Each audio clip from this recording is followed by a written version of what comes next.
Good evening, everyone. Good evening, Raiders. Thank you so much for raiding us, by the way. And welcome to tonight's episode of Boys in the Baltic Star. It's Season 2, Episode 11, I believe. My goodness, how time flies. We've got more episodes under our belts than most sitcoms. So, is that a true fact, Luke? I don't know. I'm making it up as I go. I always make things up. we have fewer laugh tracks than your average sitcom. Oh, that's true. Actually, I need a laughter track. I might add one to blurps that people can have laughter track. Like sarcastic laughter would be quite fun, I think. I might have that. You need one of those things. Well done. Sad trombone. Yes. Well, that's it. I've got stuff to do this week. Excellent. That's what I'm going to do. Right. Anyway, hello everyone. Welcome. I'm about to choke. That's the excitement. Sorry. Oh, it's the sad trombone. Choke on your sad trombone. Yes, so we are the boys. Price is Right stuff. Exactly. Sparrow knows. Speaking of Sparrow, hello to our regulars, like Sparrow and Leno, and hello to our raiders, who are kind of regular raiders as well. And we really appreciate that. Monkey Tails. An amazing channel. And we're getting Nightbot sorted, and hopefully next week we can exclamation mark you up, and we can send everyone over to you, except you always play before us. So if you're on Twitch before we start, an hour or two before, go check them out. They're starting Avatar next week, I believe, Infinite Monkey Tales, which is a cool system, so it's well worth checking them out. Go back a couple of hours from now, a few hours from now, and then join their channel at that time next week. It's like the future. But yeah, so thank you. If it's your first time here, please don't be afraid or confused. You're very welcome. We love our chatters, so if you want to chat, feel free to chat.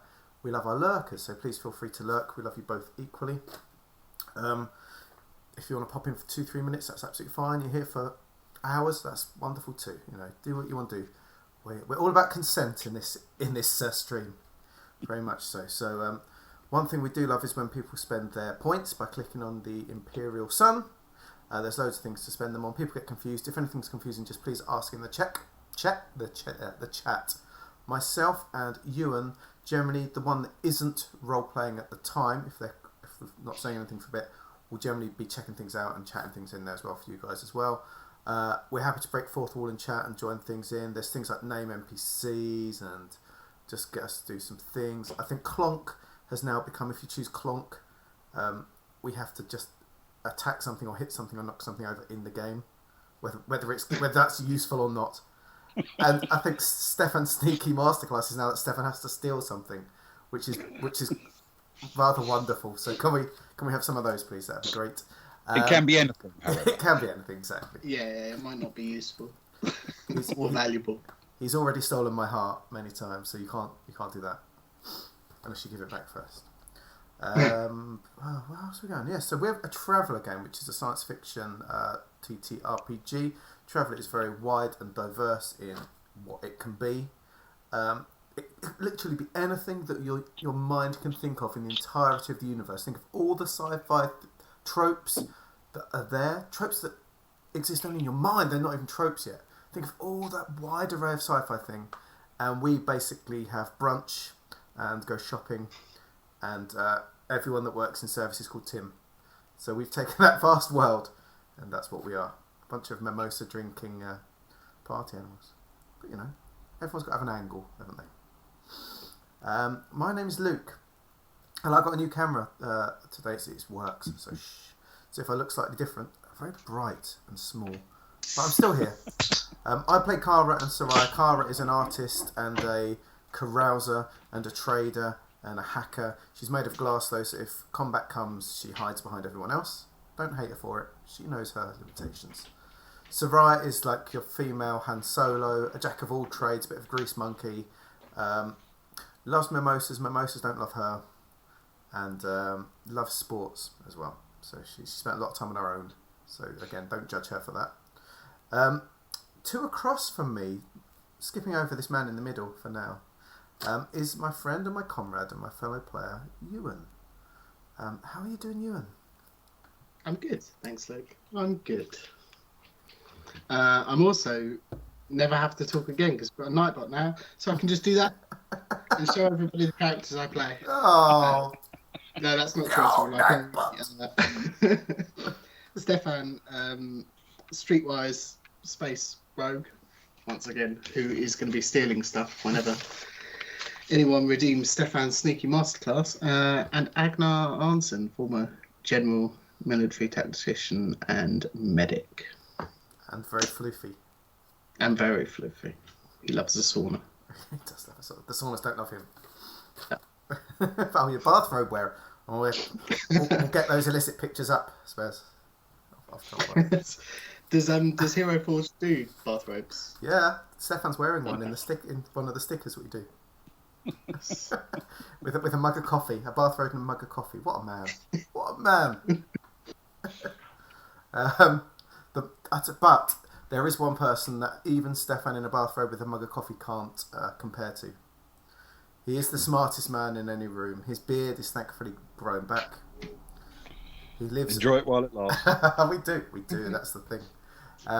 He lives 24 hours a day in the Twin Peaks dream sequence. Which have you fixed your curtain yet, Ben, or is it still being held up by those 4 topless and heavily oiled men? No, it's now being held up by 4 completely different topless men. Ah, cool. But they've got to give their arms a rest, I guess. Yeah. I mean, apparently there's a union or something. Do you pay them industry minimum, or do you give them a little bit more for their troubles? Yeah, scale. You just call up equity. Okay. And there's a role for that, is there? It turns out actors are basically cheaper than anything else. Okay. Fair enough. Well, it's good to give him work, I think. So there's that. He's the smartest man in every room, but he's also the supplier of work and support for those actors that need it.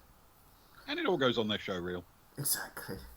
What footage of this? Oh, look, you can just see my shadow in the corner. Check out that curtain work. Check out that curtain work. It doesn't flicker once.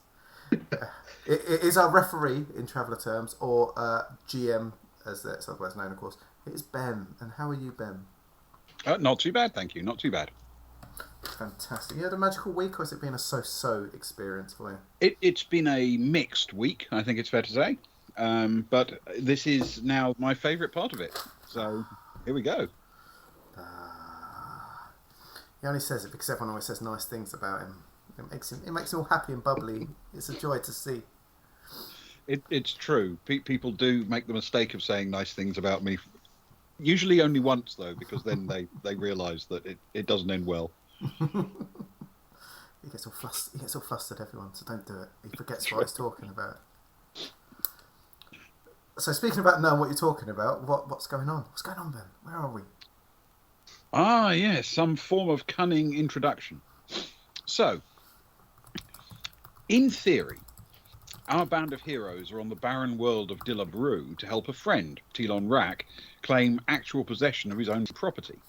They've also helped run supplies to the Priory of Penunzio and escorted Garo Kavarian, injured in an industrial accident, back to his home. Along the way, they've picked up some hints of other things that might benefit from their attention. Local industrial concern, Pan System Power, some suspicious activity at the Swisher community, home of the Wef Free Company, for example, and something to do with robots. But all of their plans and activities were instantly derailed when Sammy Kress, a geologist member of the party, was bitten by a venomous sand crate, and she had to be rushed to the nearby city of Azure Port in search of a cure. It seems that the most readily available remedy is found in the control of a local businessman, Corin Stelt, who keeps a home full of sand crates and uses them to create antivenom in a somewhat unethical way.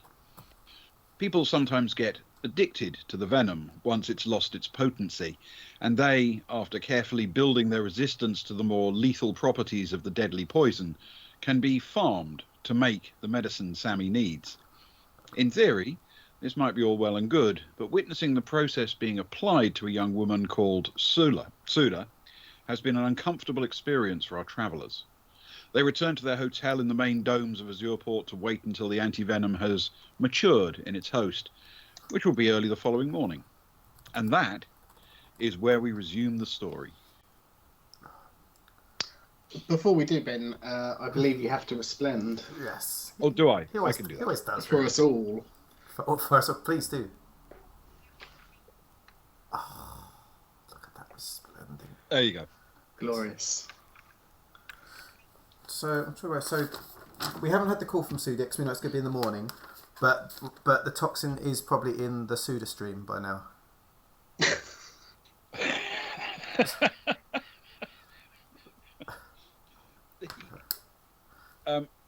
Yes, it'll be in the morning at about sort of wake up call time when it's all done. But yes, she has. Well, you witnessed her being injected with it. We did indeed. So where we left it last time, everyone was sort of rolling back off to their nice, comfy rooms, weren't That's they? right. After our nice... Everyone had headed back to bed. Oh, lovely! What a lovely way to end the session it was. Describe the rooms to us, Ben. We haven't seen them yet. These lovely rooms that I've got 11,000 credits on. Yeah, I want a really good description for these. Okay. No pressure.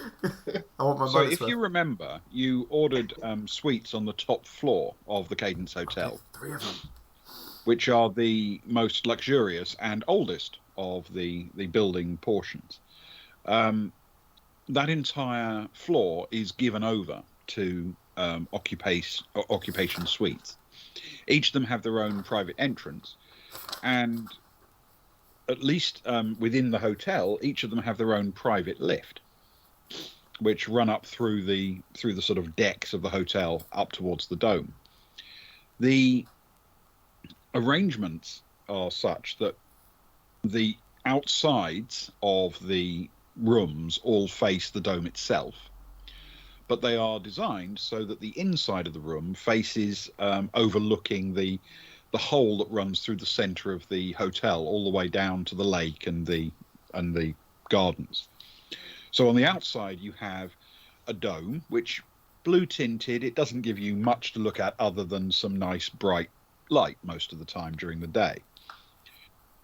At night, the dome tends to be lit, so it gives the artificial effect of a starscape, and one that moves in order to match the actual representation of the stars above Dilub Rou at any given time. However, from where you are, a long way above the ground, that effect is not what you'd call precise. You still get to enjoy the stars and their movements, but it doesn't represent the actual thing you would see from this location. You're looking at an odd angle, so to speak. Mm-hmm. On the inside, each of the suites has a balcony associated with each of the bedrooms, and between the bedrooms a lounge area where there's also the lift and access to the main corridor that runs around the outside of the whole circular structure at this level. So your hotel rooms, which are fairly plush, this is a smart sort of place, gives you the option to either sit very much inside but looking at the stars as you go to bed, or at the glowing blue dome during the daytime. And there's a little bit of a gap down there. You can look down the curve of the dome if you're interested in a view of some quite elegant engineering and the other domes that can be barely glimpsed through the slightly translucent surface.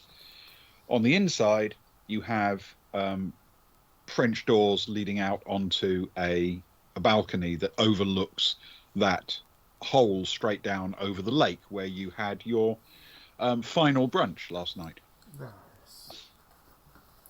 The bedtime brunch, lovely.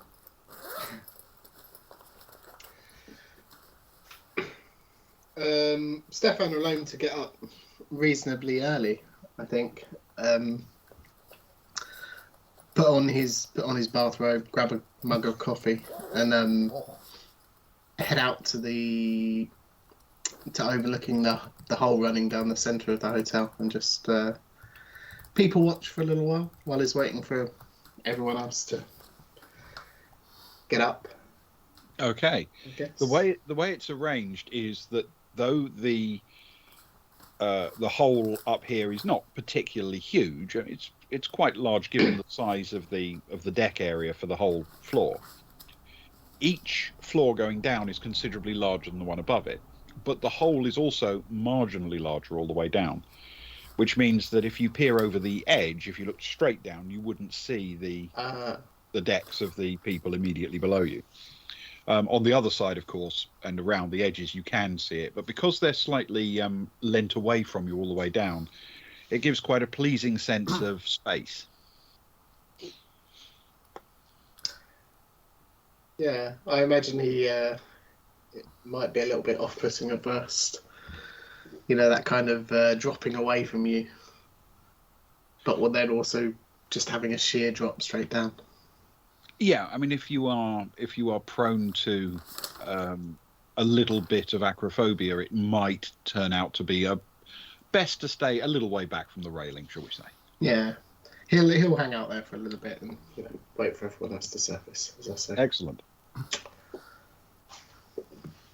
It is Stefan who has the who's got the contact details and will be buzzed when the anti-venom is ready. Yeah. Let's get these up first.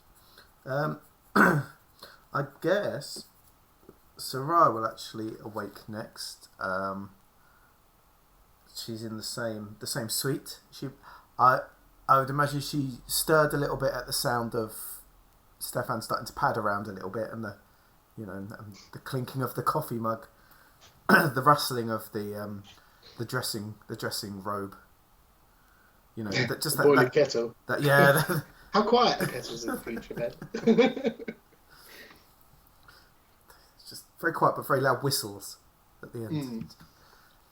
It's like how they make electric cars have fake car noises, so that you don't accidentally cause yourself a problem. And she sort of lies there for a bit, just sort of reveling in the comfortable bed. To be honest, after a couple of nights of, we were at the Priory with not the most comfortable beds, of course, and then we were in that cot, weren't we, in the mining part? Yeah. So, I mean, pretty basic beds at the Priory. Nothing wrong with them, but basic. But not compared to an 11,500 for 3 suites bed. She lies there a bit with her eyes shut and just sort of enjoying the environment. And then she's like, oh, I'm supposed to be meeting Tim this morning. And she jumps out and sort of starts a bit of frantic, throws on some the one set of clothes she's got that's still clean after all the dustiness. And sort of just quickly pulls her hair back into a ponytail and rushes past a relaxed-looking Stefan, nearly knocking into him. Sorry, Stefan, I'm going to be late. I'm going to be late. Sorry. Let me know what's going on. I'll be back here soon. Sort of grabs a mug from his hand, slurps it. Oh, you never make it sweet. You'd never make it sweet enough. What's wrong with you? You know I like it sweeter than this. Are you ready for some are you going down for pre-brunch? Yeah, a bit of a private pre-brunch. I'll be back in time for official brunch. Okay. Okay. And she sort of rushes out the door, almost catches whatever flailing bit of clothing is in the door, and so has to tug it out, and she's gone down. And so she's off out of the suite at that point. Gone. Okay. Leaving a slightly confused Stefan, no doubt, in her franticness. I think it probably takes him a little while, but he eventually remembers the arrangements. And the bet that was lost. You won it. What? My hero. Yeah. My hero. And then just gets back to whatever he's doing. Just staring out. Keeping an eye out for anything interesting, any people. Okay. Well, I think we should take a brief moment, but only a brief one, to discuss the meeting with Tim before we get on with the main story. Yeah, it doesn't need to be. There doesn't need to be too much on it. Yeah. So I guess she jumps in the lift. You know when you press a button and it never comes as quickly as you hope. She has that sort of Every thing. single time, yes. It's at the bottom. Why are we at the top? Why is it at the bottom? And finally, in my experience, even when the lift's actually there at the floor you want and nobody's called it and it's literally waiting for you, it still takes an annoying amount of time between hitting the button and the doors being open enough for you to get in. Yeah. She finally gets in, and I guess the lift takes her down. Is there music in the lift, Ben?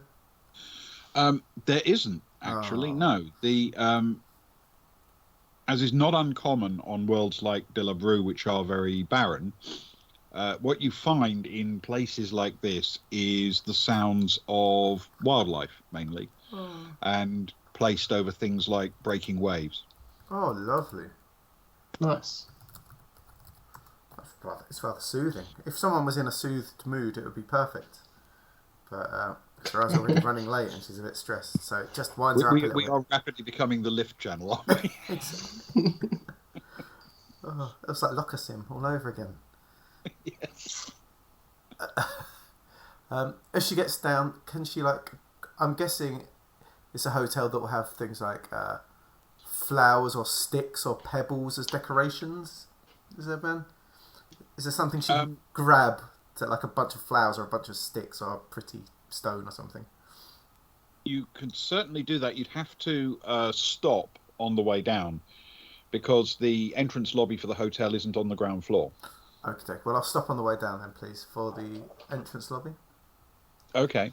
The entrance lobby is essentially underneath the roughly outside-ish of the top floor. So it forms part of the central area of the first floor up from the ground. And it's the sort of main concourse is therefore on the inside of that sort of ring, the donut, that makes that floor work between the hole and the outside of the dome. On this level, the rooms that are on this level are all on the outside. They don't have balconies. The balcony space on this level is given over to bars, cafes, lounges, public areas rather than private areas for hotel guests in their own space. There are various pods of reception desks and service around the area, and each one has its own little set of pot plants and decorations dotted around it.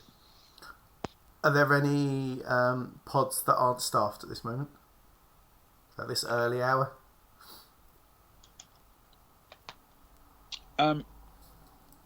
Yes, there are indeed. Some of the pods are for people checking in and out and are pretty much permanently manned. Others are for more specialized requirements, specialist luggage handling, booking travel on and off world, that kind of thing. So it wouldn't be difficult to find one that isn't currently staffed. Can she sort of run up to it? I sort of picture her shoes on the floor as she sort of skids to a halt in front of it, a bit flustered. Can she just grab at someone's random pot plant? You want to take the whole pot plant? Or just a pot plant will do. Okay. Can you make a deception check with dexterity for me? Yeah. No. A deception and dexterity. Please. Okay.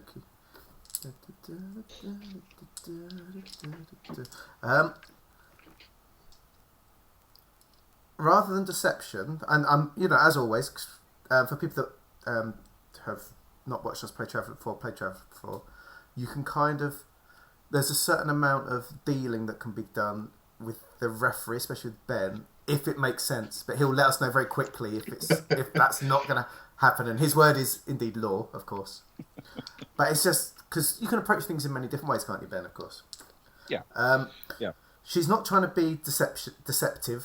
She's being quite obvious about it. Could I go for streetwise instead? So rather than trying to sneak, she's just having a quick look to make sure no one's paying that much attention. Rather than the second she scampers back to the lift, all eyes could be on her for all she cares. But do you know what I mean? Just for that moment. Okay. All right. If you roll a streetwise check, that will only reveal whether or not you can tell if you're being observed. Okay. It won't reveal whether or not someone reacts to you. Okay, deception it is then. Deception dexterity. That's 0 for dexterity, -3 for deception, but jack of all trades, so a -1. -1. Ah, it's a good start. 10. Ooh.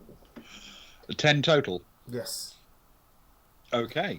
You managed to find a relatively small pot plant in the corner of one of the planter areas, which you can pick up without being too obvious about it, and you have reasonable confidence that nobody spotted you doing it.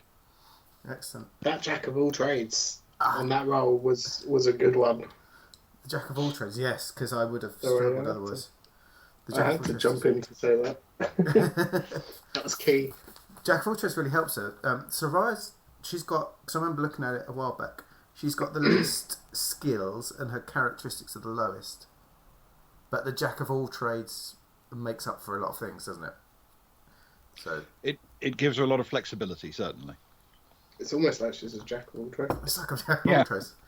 And yes, a master of none. She runs off back to the lift, cackling a bit louder than she planned to. Okay. Fist bump for me! Off she goes back to the lift and starts pressing the button. With soil or pebbles trailing behind a little bit on the floor, skitting across the ground. It's a bit more structured than that as a little pot plant. They are individual things placed decoratively in a planter. Yeah, okay, that's nice. Oh, there you go, then I can do it without all the flittering. That's even better. Cool. I was trying to find a fist pump for the homies, but I can't find it on my stupid thing.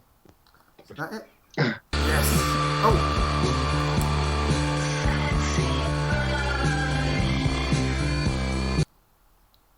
A good time. A good time for some Ewan.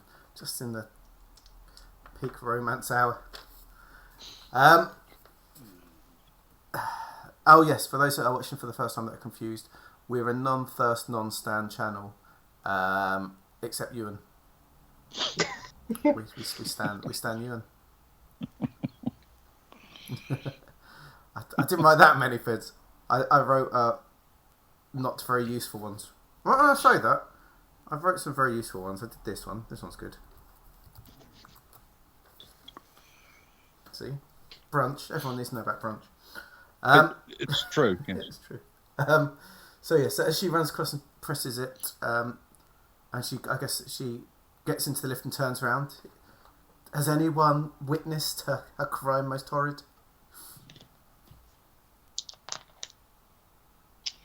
Not that you can tell. Cool. So she pressed the button to head down to her rendezvous, please. Okay. You've got just one more floor to go down in order to be let out by the lift network that's down there on a completely open ground floor. There are no walls here, nothing like that. There's just the hotel above you, and in all directions there's the slightly undulating surface with lakes and lawns and little cafes and all sorts of things spread out around it.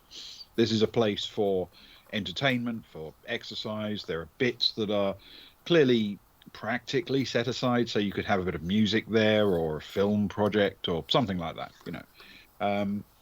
and you can see from where you are, because it is after all a dome, you're almost in the middle of it. You can see in all directions, including the area where your Tim was working. But do I see the Tim? Yes, you do. And he is slouching elegantly against the side of a tree. Oh, he's trying to feel like a rebel without a cause or something. Look at him. Soraya just carries on running up to him, realising she's a bit late. Hair a bit out of place and panting slightly. And she just thrusts out the plant and says, I stole this for you.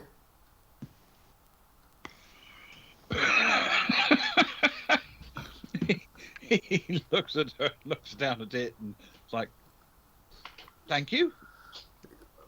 You're You welcome. did say stole. No, I bought it.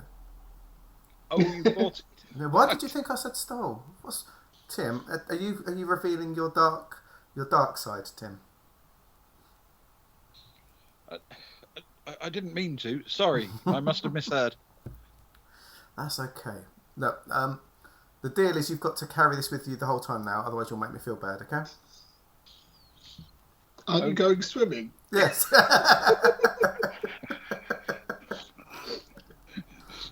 He takes it and looks at it and smiles at it and says, "Okay, so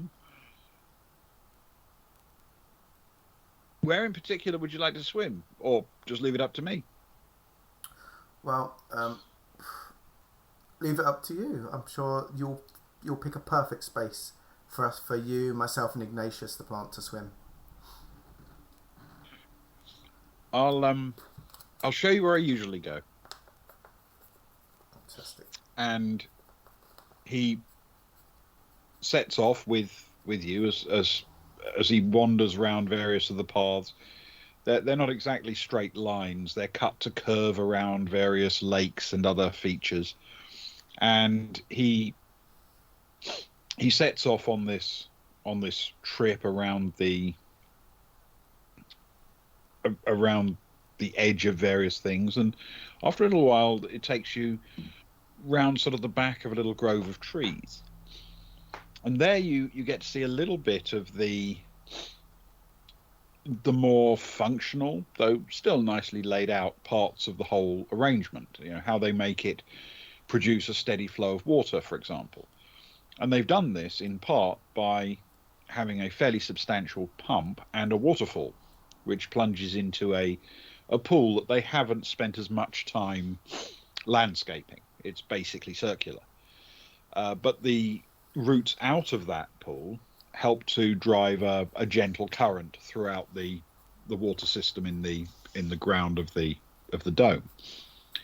On the side there's basically a deck that runs all the way around, and he says, "I think you'll like this bit. The fish are great." And he starts stripping off his outer clothes. How big are these fish? I have history with sea creatures. I mean, they're pretty big.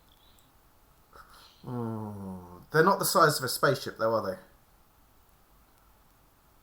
A spaceship? No, they're not the size of a spaceship. He looks at the pool, which is probably about 10 meters across, and tries to imagine how you'd fit a fish the size of a spaceship into there. Have you seen those adverts for Earth Park about the Megalodon, Tim? The Megalodon attack, the thrills and spills of Earth Park? Yeah, I saw that, yeah. That was me. That was me, Tim. That was me. That nearly got munched up. Okay. So, when you say fish, you're talking about really big fish. Yeah, real big fish. Like the band, but scarier. These fish top out at about a meter. Okay, I can deal with those, I think. I can deal with those. They don't have big stabby teeth, do they, Tim? No, in fact, they've gone to quite some lengths to make sure that the fish they put in the public boating and swimming areas don't eat people. Bad for business, isn't it, I suppose? Come on, let's go for a swim. Okay. And once you've both stripped off, he dives into the water. Because this is designed as a plunge pool for the waterfall, it's quite deep here. And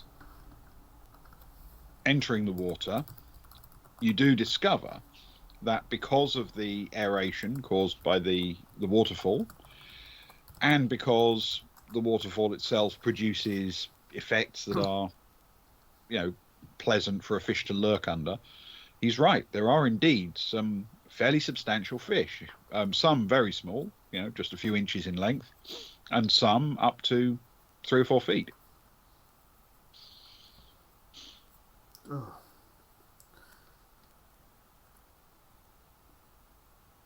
Was last night the first time anyone has challenged you to a balancing competition or such like?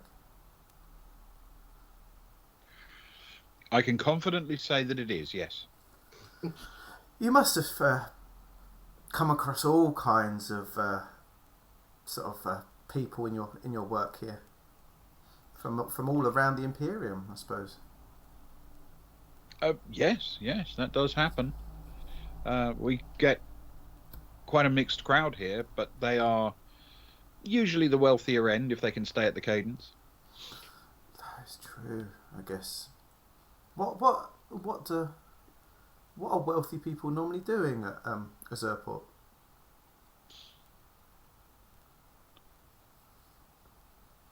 Well, I think people come for hunting.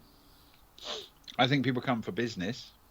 We're a fairly major transit stop on quite a lot of routes. It's the sector capital, after all, or sub-sector capital. There's a fair amount of trade, but most of that is scattered around various cities. So I think, truthfully, a lot of people come to Azurport because it's quite a nice part of Dilub Rou. If you're going to be here anyway, waiting for your next connection from a spaceport or doing a bit of business on the planet, here's a good place to do it. It's beautiful surroundings, it must be said. It's a lovely place. Have you got many interesting characters in at the minute that have come down to the bar and stuff? A few, yeah. There are a few guests who have a bit of charisma about them, shall we say? One of the things we love to do, Tim, is hanging out with Tim and hanging out with Tims like you. We absolutely love, of course, and I think you're probably my favourite Tim. It must be said. I just, and there were some very good Tims on Geeker. It must be said. But I'm a big fan of you. You've been very kind to me, and I really appreciate it. But what we tend to do, as well as that, is we tend to try and meet other charismatic travellers, I guess. We do a bit of this and that, a bit of trading, a bit of meandering around, finding awful big adventures, things that most people could only dream of. We're very fortunate in that regard. You don't happen to have anyone here at the minute that you've heard, drunken whispers of at the bar of adventure and the high seas and pirates and ghosts and such like, have you? Well, there is one fellow who he's a bit of a local legend. Ooh. Is it you, Tim? Go on, be honest. Is it you? No. Would that it were. Well, you're my local legend, Tim. He's one of these guys who's made his name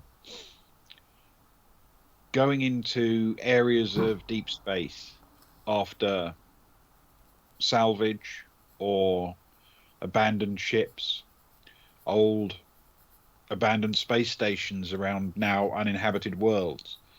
He investigates old ruins on planets that nobody would normally go into those places if they're dangerous. And he's a bit of a raconteur. You'll catch him some evenings around here, expansively telling stories of his past, some of which may even be true, in exchange for a few drinks.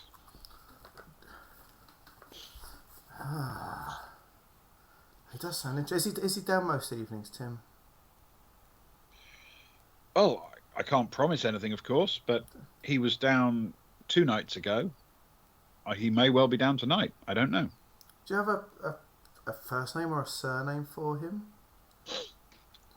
Well, I'm pretty sure I know his full name. In fact, well, he's a local legend after all.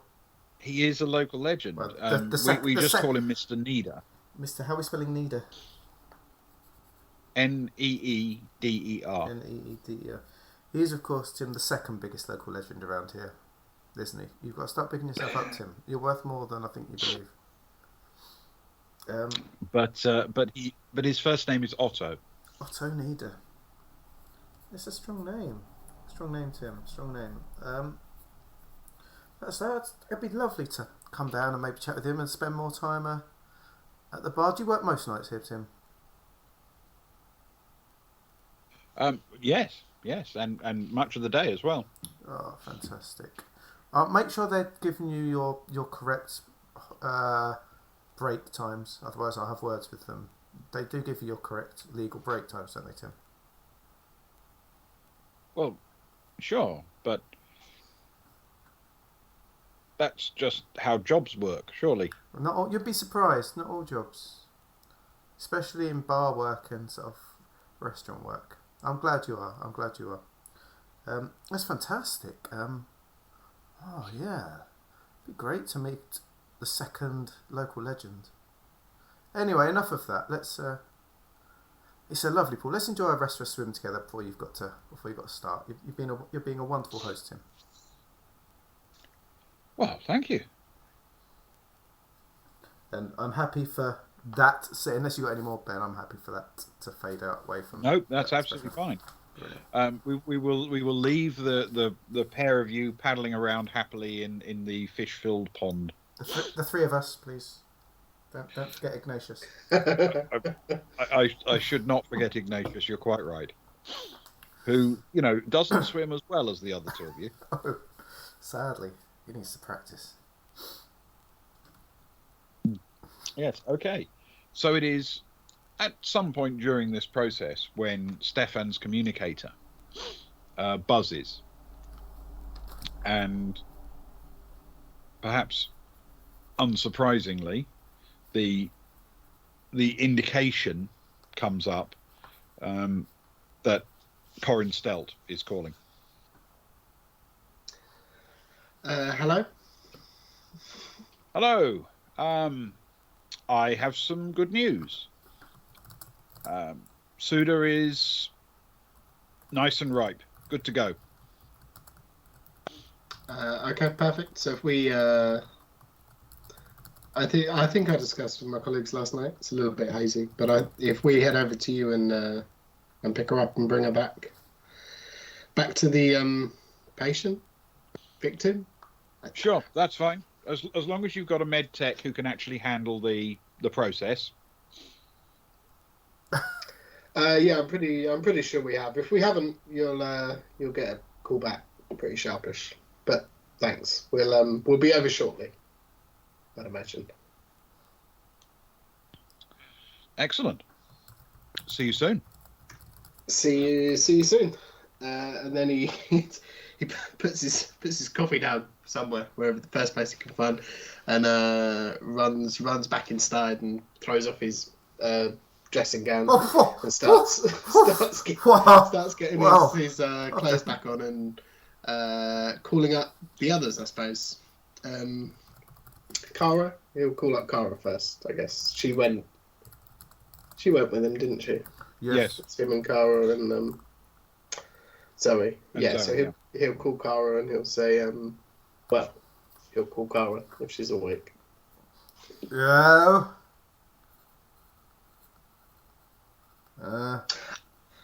We're good to go. The Suda's ready. Okay. I'll grab Zoe. She looks very keen already, annoyingly, like she always is at stupid o'clock. And go. No, Karen, I was pausing there. Are you guys ready to go? I'm still chucking stuff on. Can you find out if we've got a med tech who can administer? Check with yeah. Check with that, buddy. Is Agnar good enough? I don't know. I don't know if he's ever. I don't know if he's ever done that before. Give him a call. I'm still getting clothes on. I'll meet you in the lobby. And he just Okay. hangs up and starts panicking that it's going to be late. Clara sort of cruise across. She can see. She can see Zoe in the through the door of the suite, very wide awake, as no doubt Zoe is at this time of day. Ben, she always strikes me as the type. She most certainly is. Okay. Zoe, soda's ready. I'm guessing you are too. Yep, ready when you are. Go. I'm just gonna give Agnar a call, and I'll chuck my stuff on. Can you call down to the hotel and see if there's anyone around that's like a qualified med tech or something like that? I mean, yes, I can if you want me to. And I certainly don't object to doing that. I'm completely happy to do that. You do know we actually have a doctor, though. We do have a doctor. Thanks. This is the fun when I just wake up. That is true. Why am I? Yeah. I'll tell you what. That's good.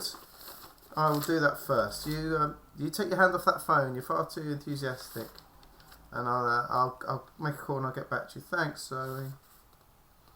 Yeah, she sort of pulls the duvet off and sits upright and picks out her phone. And first of all calls Agnar, because if I'm correct, let me call Agnar. I'm just checking rooms, everyone. No, it's not. Sutter is the medic, isn't he? Gerg Sutter, yeah. Yeah, he's not with Agnar. He's in the other room. Okay, she calls Gerg Sutter, please. Right. Yeah, he answers immediately. Hello. Hi. I think this is the first time I've ever called you, Gerg. How are you doing? Good, thanks.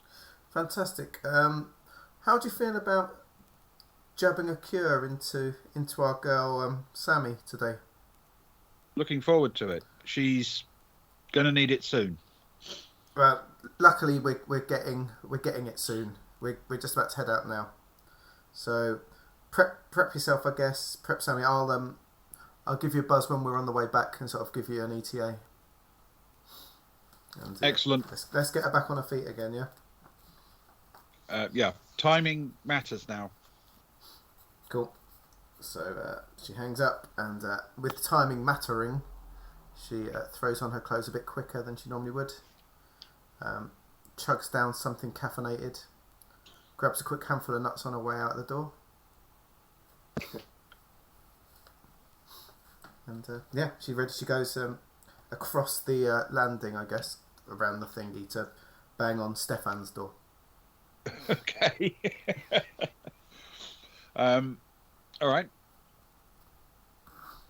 Come on, Stefan. He'll answer the door, slightly doing up his carapace, and yeah, I'm ready. Let's go. Let's go. Zoe, I know you always are. You're ready for potential trouble, aren't you? Oh, quite ready. Fantastic. Don't smirk like it when you say that. Stop tempting. It's tempting potential trouble. Okay, let's go. Let's go get this cure. All right. So who is going? Zoe's going with you. Stefan's going. Kara's going. Anyone else?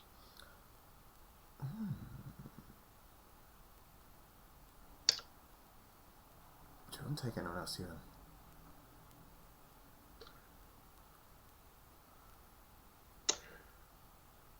I mean, we could always see if Johnny's up. Think Johnny will want to come? Oh, He might not. You could give him a call. He's in with Gerg. Give him a buzz. I'll give him a call on the way down Yeah. while we're waiting for that slow lift. Oh, so slow. And Stefan will call Johnny. Okay. Morning. Oh yeah, we're on the way now to pick up the cure. Do you wanna come along? You up to anything? You ready? I'm up, but if you don't mind, I'd rather stay with my sister. Okay. It's fair enough. We'll be back shortly. We won't be long. We'll be as quick as we can. Thank you. And he'll hang up. No, Cara, Doesn't want to come. He wants to stay with Sammy. That's understandable. Understandable. Can't blame the guy. Can't blame the guy. Okay, well, the three of us dealt with it last time. We can deal with it again. All right. Okay, so you make your way out through the domes. You know exactly where you're going, so you easily pick the shortest route to the route straight across the downport's open landing field. It doesn't take very long to cross the landing field, and when you get to the other side, you're immediately swallowed up into the rather less elegantly designed structure of the ring suburb. You've got to cut all the way through it, of course, in order to get to Stelt's little menagerie. And when you get there, let yourselves in through the airlock. You find yourself quite pleased to see that both he and Suda are standing, leaning on a table, chatting quite animatedly.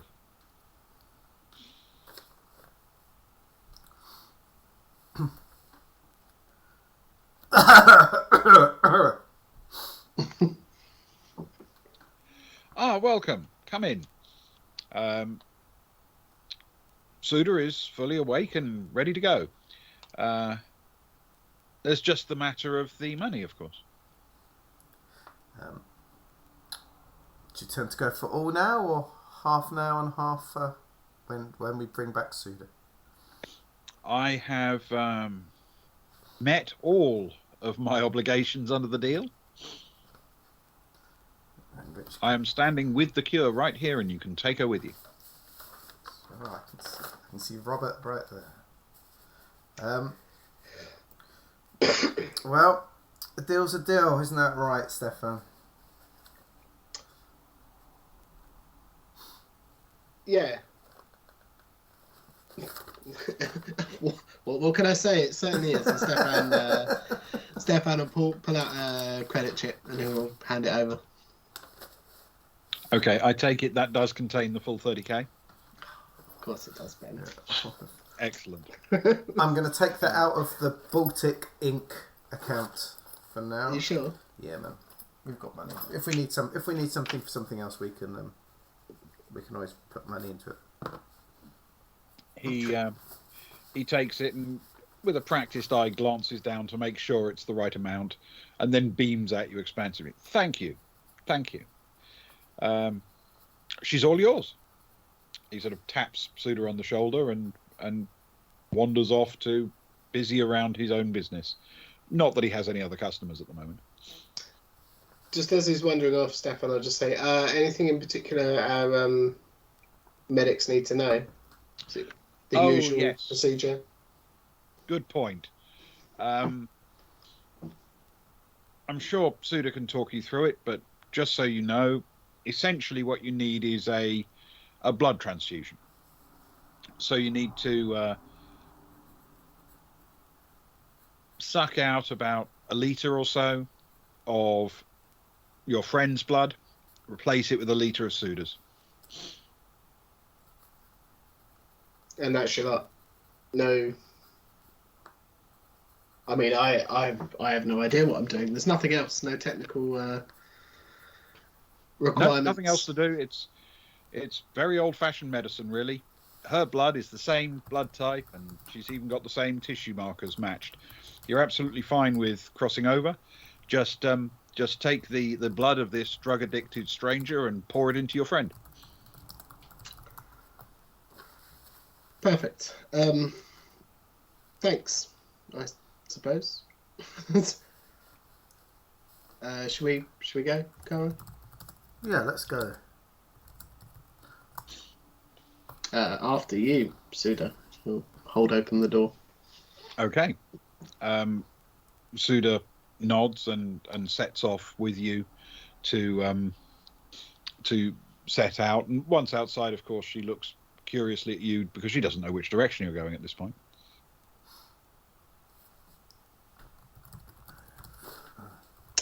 and we head back as quickly as possible, I guess. Time is of the essence. Suda seems to be, if you remember the last time you saw her, she was extremely out of it.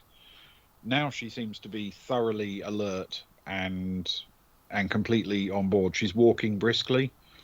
She is in no. She doesn't seem to be stumbling or rolling or unbalanced in any way. Sorry, Luke. I feel as though I attempted to fast travel when you wanted to do something. never fast travel. That's the Carl looks over, says, "You're looking a lot better today. Feeling good, thank you." How many times have you gone through this process before? I think I've done it more than 10. Probably not 20, though. Okay. Oh, well, that's a lot of stuff. Does he pay you okay? I know it's very rude to talk about pay and such things, but do you get paid okay for it? Well, I mean, I do get paid for it, but truthfully, it's not. Most of it's not in money, if you know what I mean. I do know what you mean. We're just trying to work out. You know, we're out of town, as I guess, trying to work out how the economy works here. Travellers like to know these sort of things.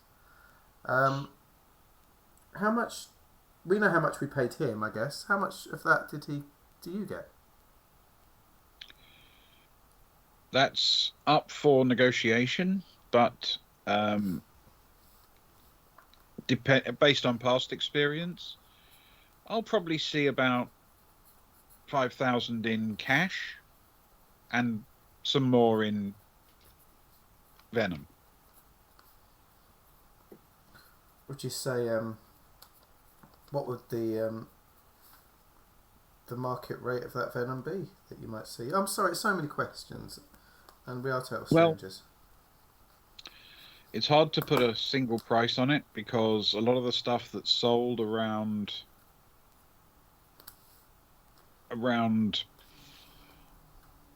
certainly around Azurport, I don't really know as much about other places. A lot of it's not very clean, not very pure. So it's hard to put an exact value on what you get because, well, if you go to Stealth, you get the real thing.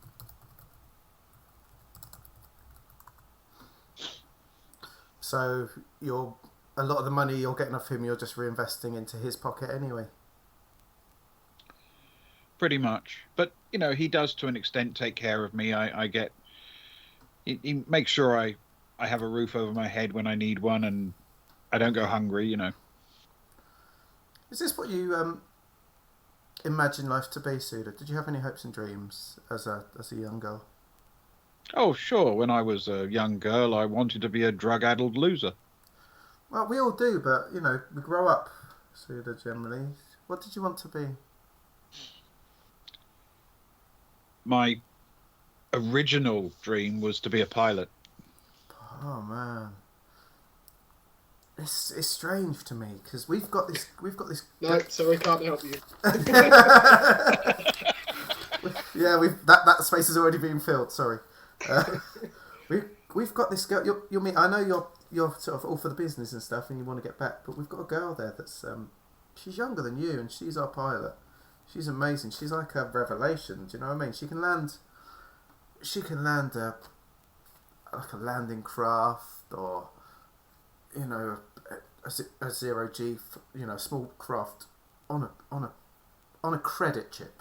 She's that good. It's amazing. And yeah, met her on Geeka. Have you ever travelled much, Suda? I'm not trying to. I came here with my family when I was very young. This is the only place I've ever known. Mm. Actually, Azurport as well, being the only place you know. Yeah. Are your parents still alive? Mine are. How about yours, Stefan? My parents. Yeah. Yes, they're still alive. Ah, It's complicated, families. family is complicated, isn't it? How about you, Suda? Do you still chat with yours? They may be alive, but I haven't spoken to them in a long time. Do you see yourself doing this until you die? I don't want to bring the mood down, but I'm assuming the life expectancy for someone who constantly is doing blood transfusions with sand crate venom isn't. You're not going to hit 100. The real danger is if the transfusion's carried out by someone who doesn't know what they're doing in a dangerous environment. But it's fairly safe otherwise. It's not much of a life, but I don't really have any other skills or anything. Would you want to get clean if you could? It's one of those things that's not even worth considering. There is no clean from sand crate venom. Is it one of those things that once you're hooked, you're hooked? Afraid so.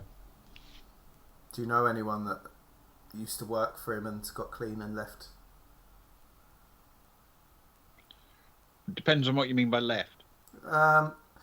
Went on to other things that didn't involve prison or a hole in the ground. I think some were cremated.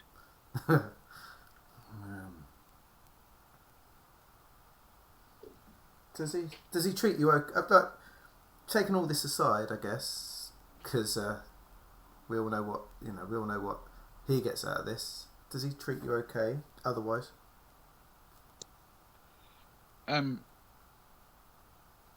well, yeah, he's not ungenerous when it comes to taking care of us. He makes sure we're healthy. have you and the others that sort of he uses? Do you ever have conversations with each other about what you make and your treatment and things like that? I mean, of course, but most of the time, most of us aren't really the most focused of individuals. No, it's understandable, I guess. There's probably a whole cycle going on, and when you're not being used for one of these big jobs, I'm guessing you're using for personal escapism. Yes, but it's good for him too, of course. It helps to keep the resistance to the venom topped up. I think we definitely see one big winner in this. But of course it's hard because we're using the services, aren't we, right now? So, And if you need them, you need them. you know, it's hypocritical of us in many ways. There aren't many things I've done in my life that I'm proud of, but I've probably saved a dozen lives. Exactly that. Do you ever see the people that you've saved still wandering around? I don't think I've ever seen that. No, I might have done. Okay. We're just down we're down this road, and then we're sort of getting closer. So we'll just sort of keep following us as we go. Okay, she still seems to be pretty much with it, and she's chatting away perfectly amiably and pointing out as she goes, oh, I actually live over there most of the time, and things of that nature. As you get closer to the domes, her eyes widen a little bit, and clearly she's been there before. I mean, it's not that big a city, but this is stepping into slightly more unfamiliar territory.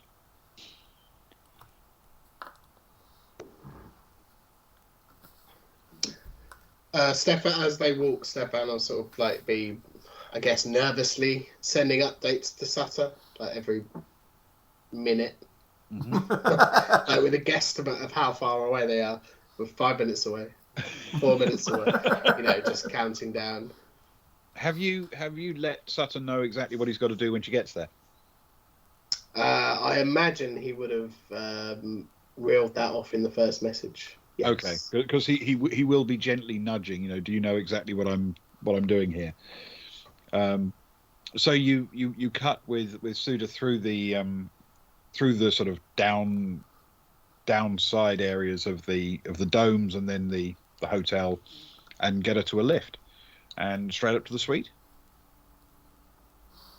I think time is a wasting, isn't it? Okay. All right. You deliver Suta through, and when you see Sammy, she really does not look well. She is shaking, visibly shaking, and periodically freezing, almost like tetanus in place, contorted with pain. Her skin is discoloured in a sort of mottled red and quite sickly cream colour, and her breathing is clearly very, very troubled. Sutter is by the bed. Johnny is sitting there as well, holding her hand and just looking at her, but obviously there's nothing really he can do. And Sutter immediately walks over and holds out a hand to Suda and says, "You're our donor, yes?" And she nods, and he leads her over to lie on a bed next to Sammy, and immediately starts busying himself with tubes and needles and wiping down both of them with antiseptics. He's quick. He's practiced at this kind of thing. He hooks up the needle from Suda straight into Sammy's arm, and then walks down to the end of Sammy's bed and sticks another needle into a vein in her lower leg, and runs a tube from that down to a glass, or plastic but glass looking container to allow some of her blood to drain out at the same time, and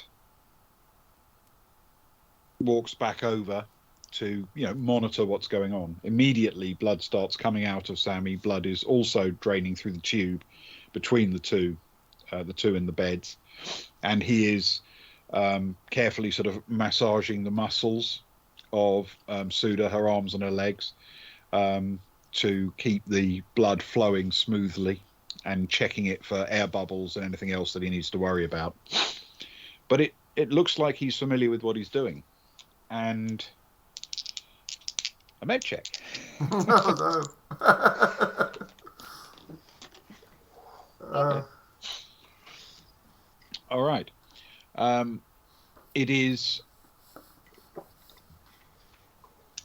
about 15 minutes of a fair amount of tension as he takes periodically a pulse from Suda, a pulse from Sammy, and then he pulls out the needle in Sammy's leg and quickly bandages the needle mark to stop it bleeding, and sprays an antiseptic over it, and then goes back and starts giving another quick massage before removing the tube between them and sealing them both up. He turns to you guys and says, "We need some food and some water." Yep, no problem. Kara turns to Agner and says, "Come with me. Let's go grab some stuff." Quick, please. I'll get the water. You hunt for good food. I'll get some food, I'm sure. And he'll scurry off. Okay. You do have as you know, you have some snacks and light food with you anyway. If you want something a bit more elaborate, of course, the hotel can provide. But because he indicated speed, it might be snack food rather than a slap-up meal. Yeah. Agnar will run to get some of their supplies, I guess. Maybe with the afterthought of a slap-up brunch once the immediate concern has been dealt with. And then head back. Okay. As soon as you hand him food and drink, he sits Suda up in bed and starts handing her food and telling her that she has to drink a lot of water.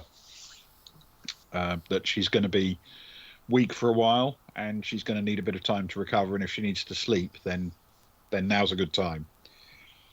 And she immediately says, no, I can't sleep now.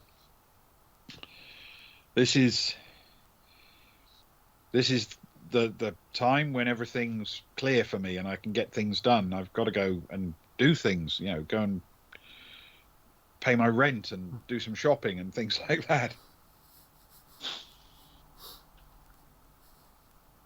Suda, does before you rush off, does Stelt ask, when you finish, does Stelt ask you questions about the people and the places that you've been to for these? I guess he does sometimes. Does he ever go through your personal effects for to check out your money or things like that? I'm out of it quite a lot of the time when I'm there. I don't really know. Have you got a place you can stash stuff while you're sort of good of mind? I live in shared rooms. No, not really. Okay. How much is your rent? Well, it varies a little bit depending on how many people are in at the time, because we split it between us. So it's going to be, for me, 75 this month. Cara reaches into her pocket and pulls out. Can you, chips, just chips, or can you transfer? You can transfer money onto chips like a prepaid card, can you? Yes. Oh, yeah. She puts 75 onto a chip, which is a really annoying amount to take off the amount that I had there, but never mind. Sorry. That's my fault. Okay, got it.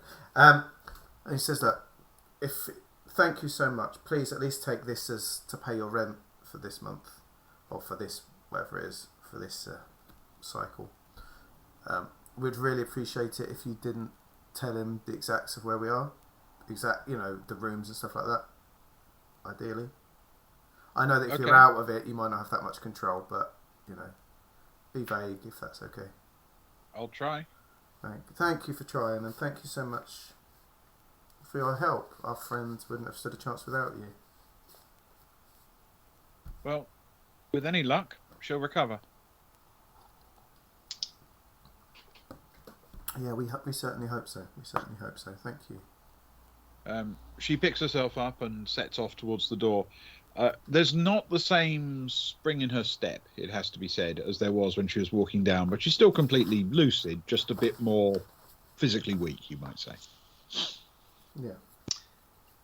Stefan will say, "I'll if you want, I'll see you down to the lobby. Make sure the hotel staff don't hassle you or anything.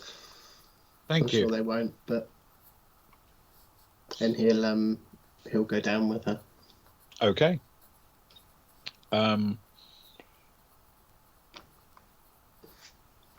You make it to the ground without much fuss, and she stands in the middle of the comparatively unfamiliar space, turning around a few times to work out which way she should go in order to head the quickest way home. But eventually seems to work it out, and sets off with a sort of a wave over her shoulder.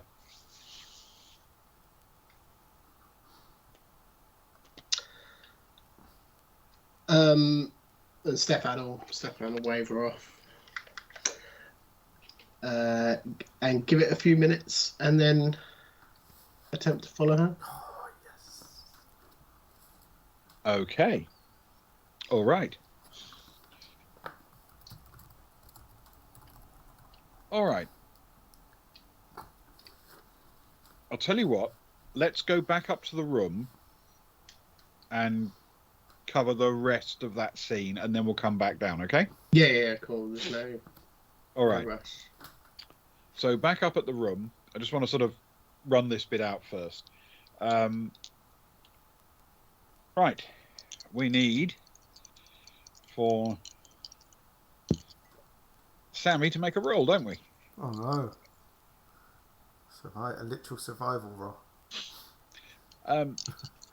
Yeah, sort of. It's not necessarily a one-off survival roll, but yeah, that kind of thing. Awesome. Oh, okay. All right. After about 10 or 15 minutes, Sutter is in the process of taking her vitals, and he sort of sits back. He looks quite exhausted. He hasn't been to bed yet. And he sits back and looks at you guys and says, her numbers aren't deteriorating. She seems to be stable, but at the moment she's not actually getting better. If she was clearly getting better, I'd probably crash now, but I'm going to try and stay with her for the next hour or two, and stay alert, to make sure that she is starting to improve. But for the time being, it does seem to have stopped her getting any worse. Oh, thank goodness for that. Carver looks over at Johnny and sort of gives him a reassuring sort of a little squidge, I guess. Because I'm guessing he's... how are you hanging up, Johnny? He's not even really responsive. He's just holding his sister's hand and just staring at her.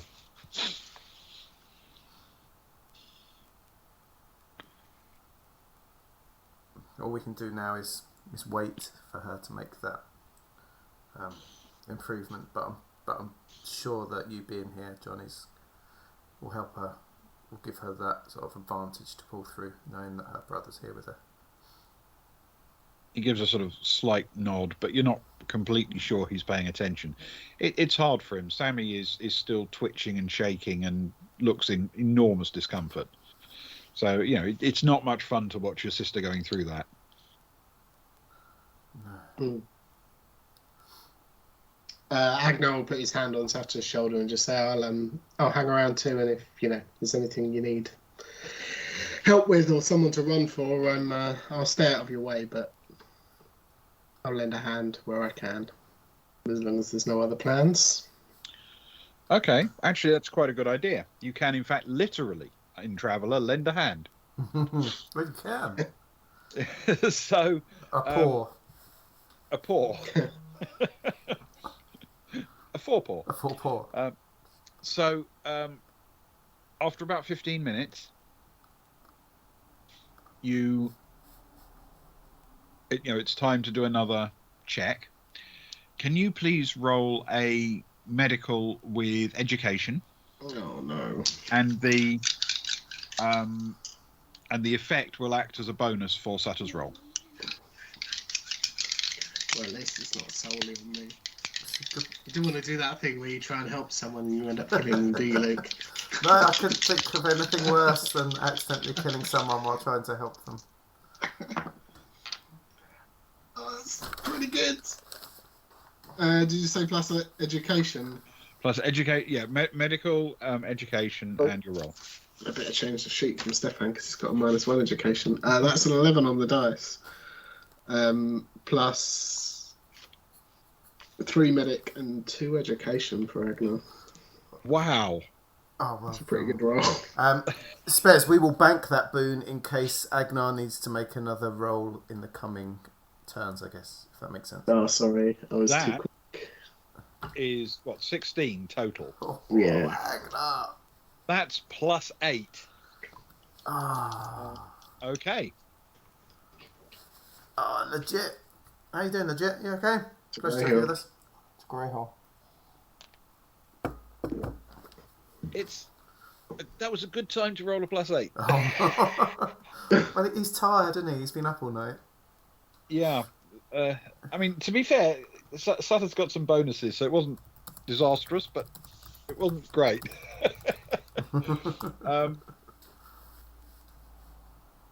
After 15 minutes, the two of you check again, and you're obviously, paying attention and trying to make her comfortable as best you can. And as you sort of check the various stats and see them come in and look at how they used to be, there is definitely a slight improvement. It's not huge yet, but there's definitely a slight improvement. It's definitely moving in the right direction. Her heart is a little more steady. Her temperature seems to be very slightly coming down. It's not a huge change, but it's enough to make a difference. It's enough to clearly make her look just a little bit more comfortable, a little bit more relaxed.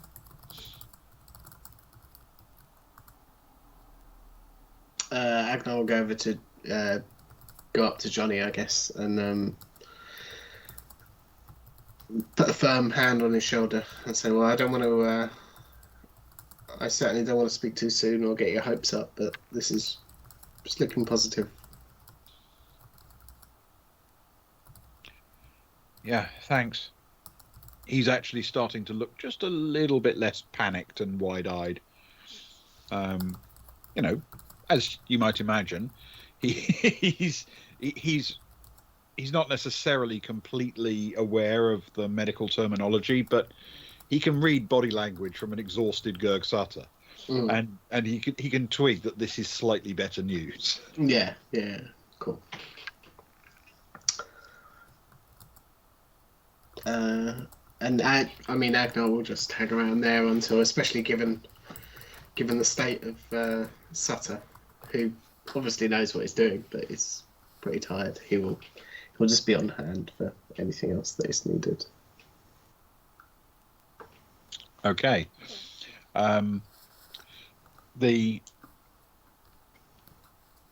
Because things have started to stabilize a bit, it's going to be about half an hour or so before we make the next check. So if you want to help.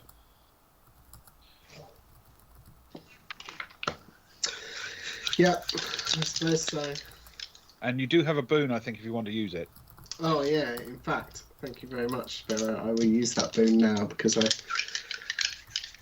don't like my odds of rolling an 11 and then equal or better than that the next time. To be fair. Oh, that's a good boon. Good boon. Because it was... I love these dice. They roll really well, but they're really awkward to hold up to the camera. It was a 6, a 3, and a 1. So I'll take the 9. Mm-hmm. And then we're doing education and medic. So that's a 14 total. Oh, thank you, Sparrow. 14 total. Good work, Sparrow. Okay. Good boon. Okay, and this time Sutter did a bit better as well. 14's plus 6, isn't it? Yeah, okay. In the space of just that extra half hour, blood pressure is beginning to fall. The heart the pulse feels, actually stable and isn't thready anymore. Instead of being, just racked with pain and shaking all the time and sweating from every pore, she's just beginning to relax. Still an occasional sort of sudden spasm or tense, but most of the time she's now lying relaxed. The temperature is beginning to fall, and even her her sort of slightly mottled skin appears to look a bit less unhealthy. And for periods of time now, she's beginning to breathe normally without the sort of rasping, horrible breathing difficulty she's been having. It's not perfect, but for minutes at a time now, she's getting a comfortable period of breathing and no horrible shakes and spasms. And as a consequence of that, Johnny is actually starting to smile. He's actually starting to look pleased with progress. And finally, the exhausted Sutter hands his tablet where he's been keeping all of the medical notes and updates to Agnar, and says, "Every hour, okay? Just do a quick check every hour." He takes a stagger over to grab one of the sort of bottles of water that you retrieved for Suda, and just pours some into his hands and splashes it on his face, and then lies down on the bed next to where Suda was, not that long ago. Closes his eyes and just zonks straight out.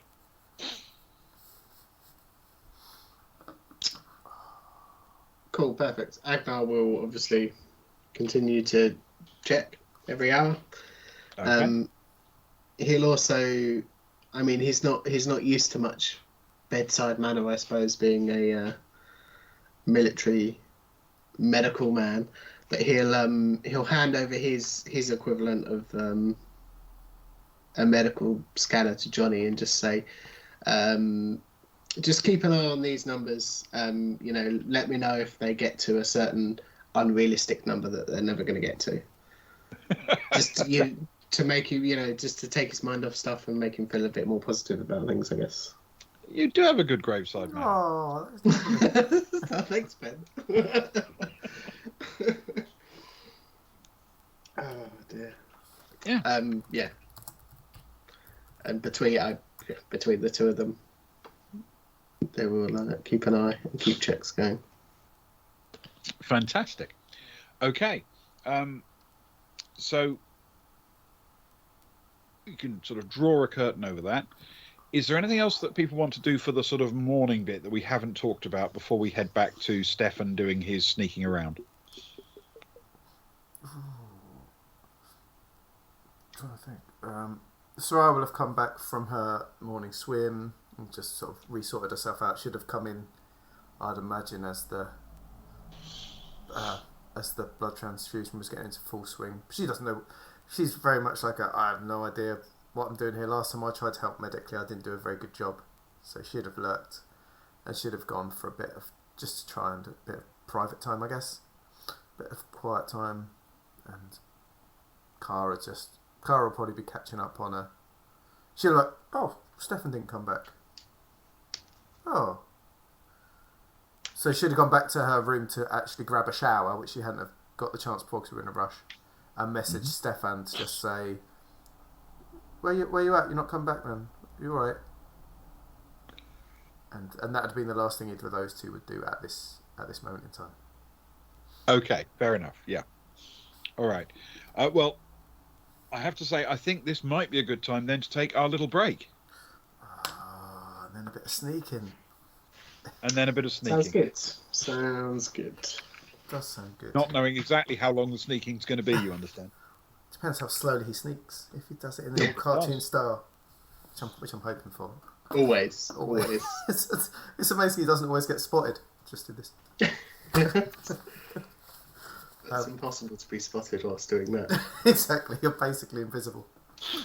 Okay, let's take our break then. So, thank you everyone who's here at the minute. We love you being here. We appreciate it. We're going to take a 5-minute break where we're going to sort of fill our glasses, go to the loo, do with the usual stuff that people do in 5 minutes. Please don't go anywhere. You're welcome to, of course, but we love the idea that you might hang around for us. And then when we're back in 5 minutes, we will do the toast, which of course is the most important part of the stream. And then we'll carry on with some sneaking, I guess. Right, let's do this bit, the slickest part of the day. We click this bit. We click this bit. Turn us off. I What? I unclicked one thing. You've done your homework. I unclicked one thing. Okay. Here we go. We're off. Right.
welcome back everyone to part 2 of Boys from the Baltic Star. As always on a Friday during Traveller. It's really good spell, it made me laugh. We do a toast, and we toast a fallen NPC who means a lot to us. And we take it in turns. It sort of cycles around who does the toast depending on bets that we do in game. And at the moment it's fallen to me. So there's a lot of responsibility in the toast.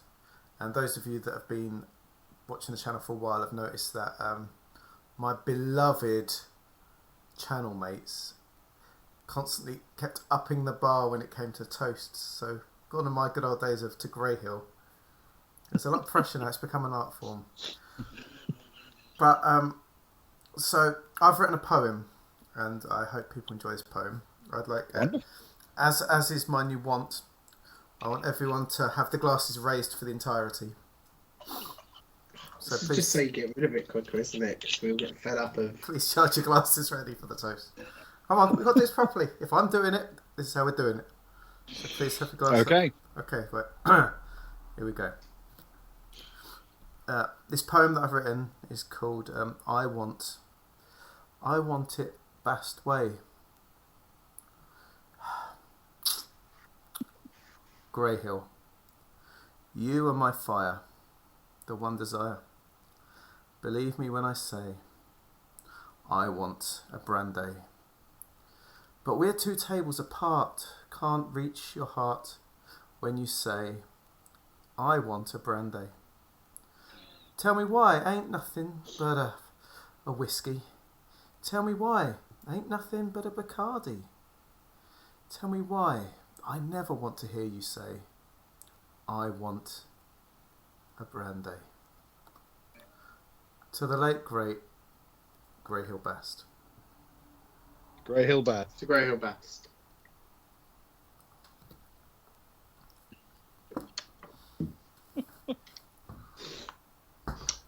Amazing.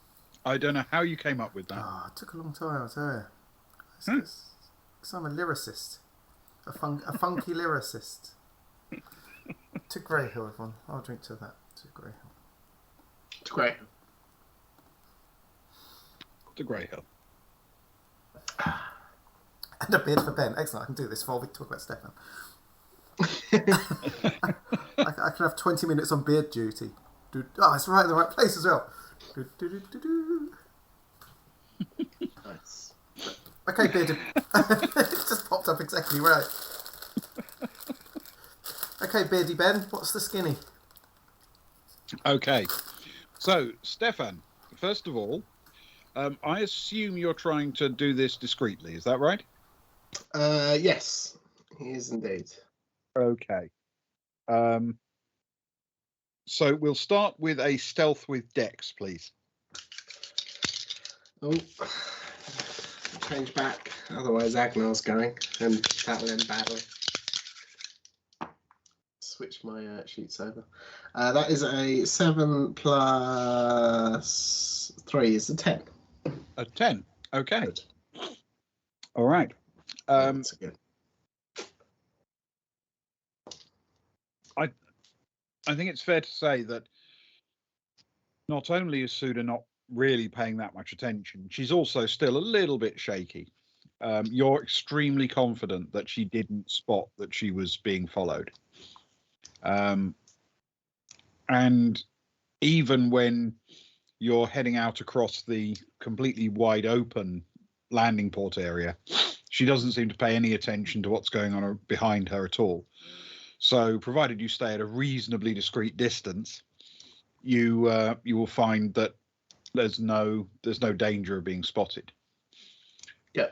She cuts a beeline straight across to the buildings of the ring around the outside, and once there, disappears into the first of the sort of routes through. It's a narrow one she's picked. It's clearly for pedestrians only, running between the various slightly rough and ready and mismatched, but generally blue roofed buildings of the ring. and you're able to just accelerate a little bit as she enters to keep her in sight. She starts zigzagging between the buildings. So, how close do you want to be? Do you want to stay constant in eyesight, which would mean you probably wouldn't lose her, but there is obviously a greater risk of being spotted that way. Is it more crowded now? It's somewhat. It's not crowded, but it's reasonably busy. There are people about. He'll definitely stay within eyesight, or attempts to. All right. Then, in that case, can you roll another stealth with Dex for me, please? Yes. Oh no, I shouldn't have switched over to the regular D6s. That's a 3 plus 3 is a 6. I can go my dice rehab zone. Okay. A 6.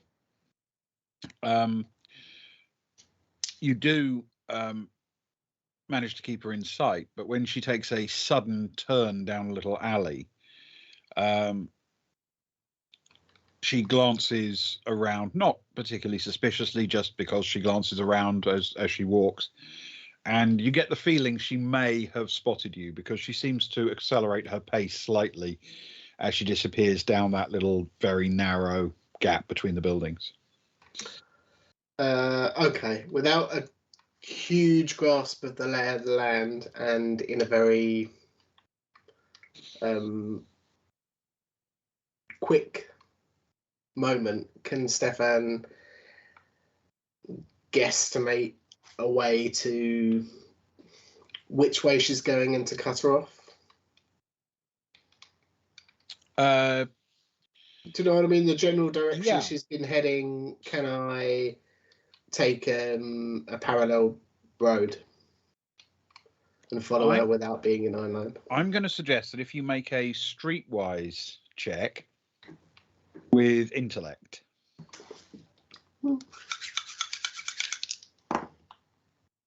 That is a 7 plus 2 for streetwise. No 9. intellect. Okay.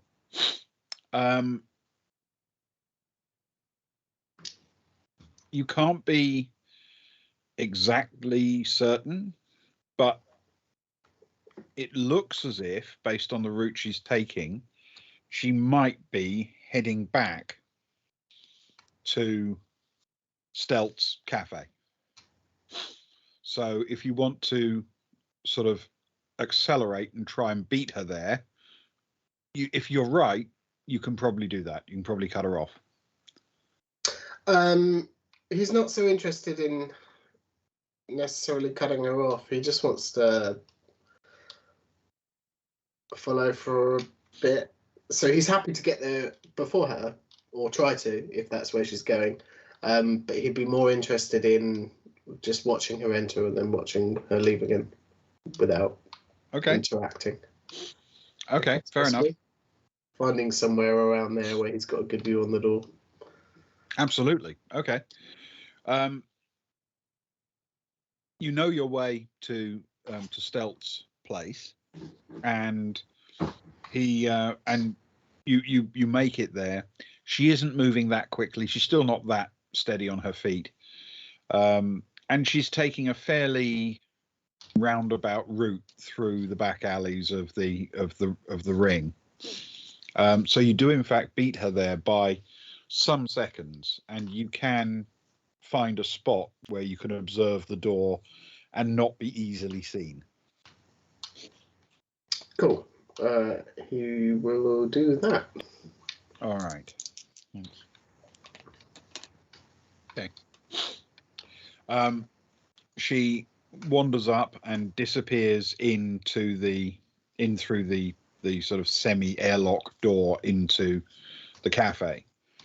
And if you're just going to stay where you are rather than try and follow her in, or sort of find an observation point or anything like that.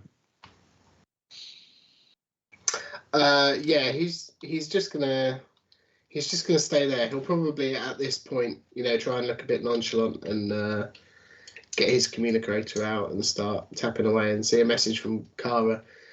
And he'll just reply saying, I'm just following our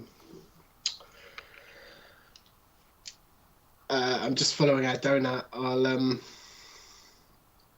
nothing to worry about. I just wanted to check up on the area she lives in. Just, make sure there's nothing too seedy going on. If you need me, just shout. I'm outside of the cafe now.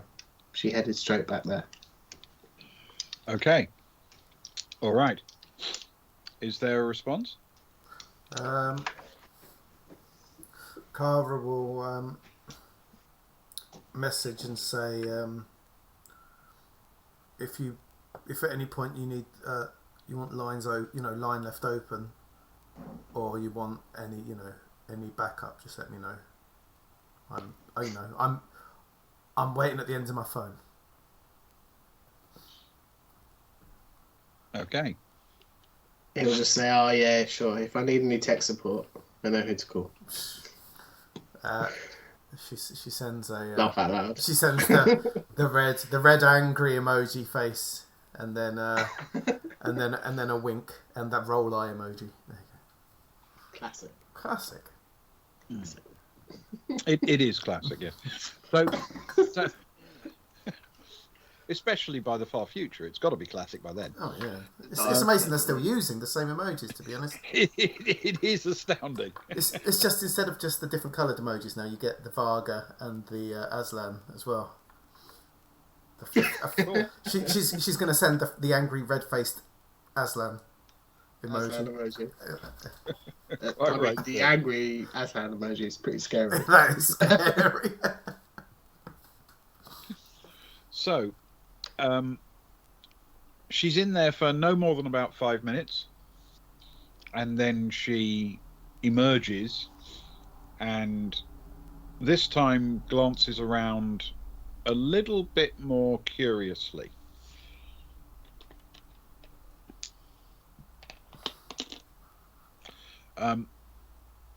Doesn't seem to spot you, and sets off back into the sort of thick buildings of the ring. Okay, Stefan will again attempt to follow within eyesight. Okay. Can we have a stealth with dex check, please? Yes. That is a 9 plus 3. Okay. This time she does seem to be completely oblivious, and she walks for some distance around the ring before eventually arriving at a narrow little alley. There are basically two domestic properties, two houses, separated by a really narrow lane or a footpath between them, really. And it's a dead end. The way it's constructed, the various buildings, this is a dead end entrance. And in there, while the buildings, the two buildings themselves on the ground floor face in other directions, face outwards, in this gap between them, there are two fairly primitive looking staircases mounted on the back of the buildings from this little alley up to doorways on the upper floor. She turns to one of them and climbs straight up the staircase, and at the top, without looking around, walks into the room above the house. Okay. Stefan will stay on the ground. Can he get a vibe for what kind of I mean, he knows the general kind of area, but can he get a vibe if there is anybody particularly shady currently engaged in shady activities in this area? You know, is there somebody giving people a shakedown? Is there Yep. thing? What's going on from Stefan's perspective? Do a streetwise with intellect, please. That is a 9 plus 2. Ooh, really well tonight. I apologise. Okay. No, you don't have to apologise. I did get the 1 through. But I'm hanging on to those dice. So, yeah,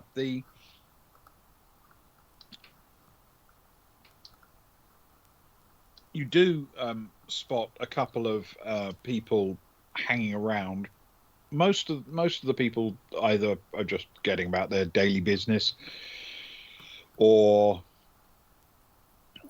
are not notable, even though they are loitering about. There are places in the areas around here where people are sort of on their way shopping or on their way back from shopping, but people don't generally hang out much in the outdoor in an environment with fairly lousy atmosphere. So you don't see a lot of people just lingering on the street. But there is one who does catch your eye a little bit. He's a fairly scruffily dressed chap, and he appears to be leaning against a building sort of opposite and paying a little bit of attention to that alley that Suda just walked down. Okay.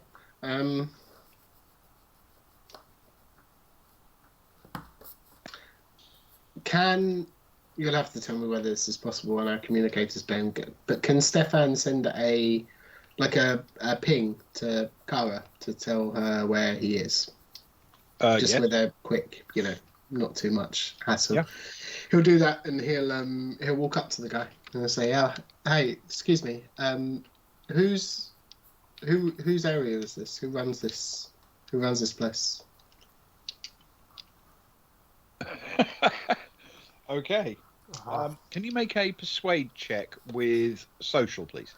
Look at you taking a leaf out of Kara's book. Love it. Can I make this streetwise, Ben? Can I talk the talk to him? The Dilub Rou patois. The cant. I don't think you can do that, but you can probably, if you're choosing a different approach, you can choose something other than social, if that makes sense. If you want to try and filter things you already know into the conversation, perhaps you could use intellect. No, that's cool. I'll tell you what, I will go with persuade and social. Okay. That is an 8 plus 1 for my persuade. Nothing. Okay. He seems to take in the relatively high quality nature of your clothing and your bearing, because he doesn't know you, and he nods and says, "Oh, this is Umma's place." Umma's place. The guy who owns the alley. The buildings off the alley. The woman who owns the woman. them, yeah. My apologies. Also, my apologies to anyone watching. And what do you do?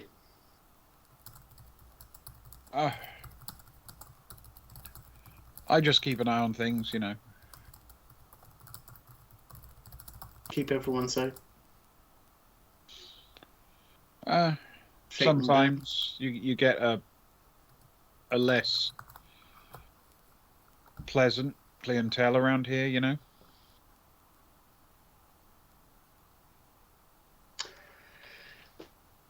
Yeah, I do know. I think. Does out of character, Ben? Does Stefan Do I get the feeling that this guy's being genuine? He's looking after the buildings, or the people in the buildings, or at least the buildings for the person that owns them. You've been around the block a few times. If you were to guess, you'd probably think this guy might be personal security for some of the people in the building who need sudden personal security available. Okay, cool.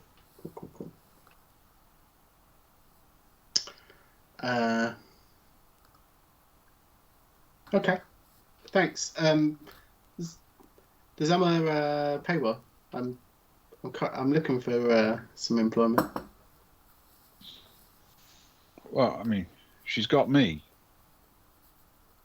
I'm not after your job. Don't get me. Oh man, don't get me wrong.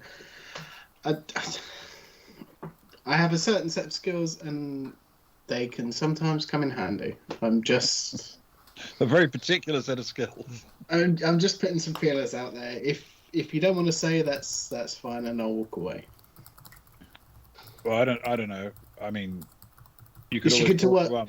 Is she good to work for? Is what I'm trying to get at. She pays.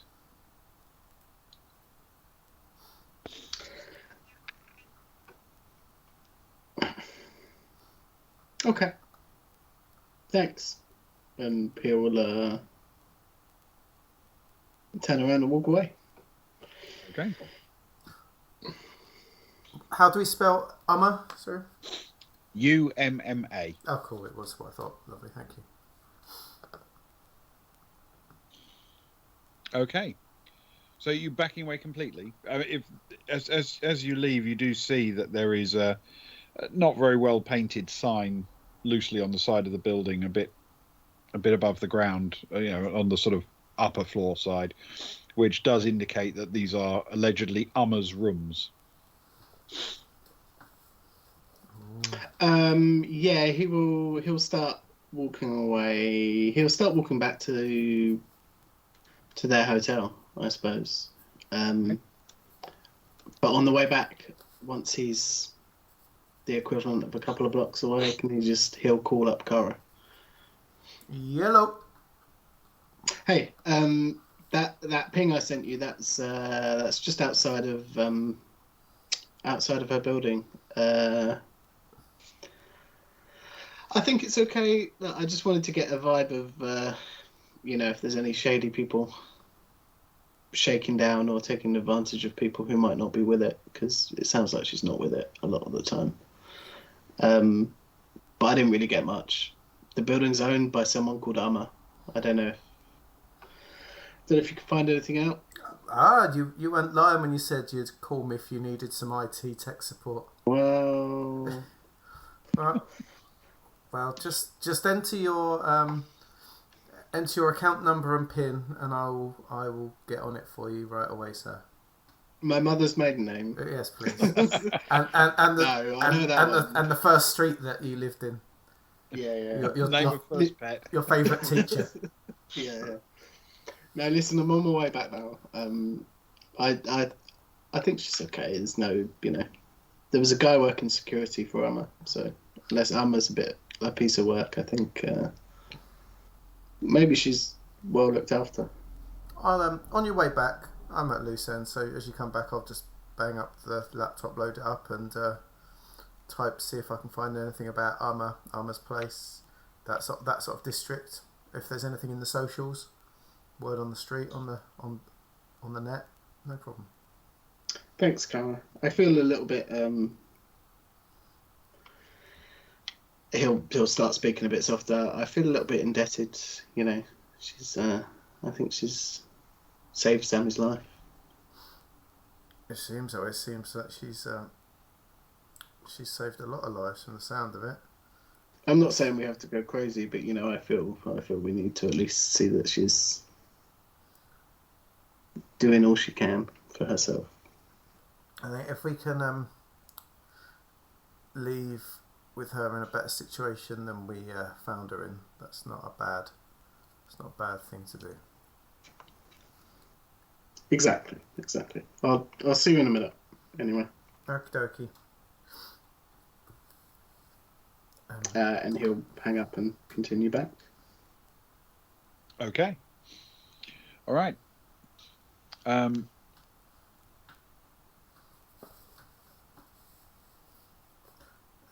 He doesn't make it very far.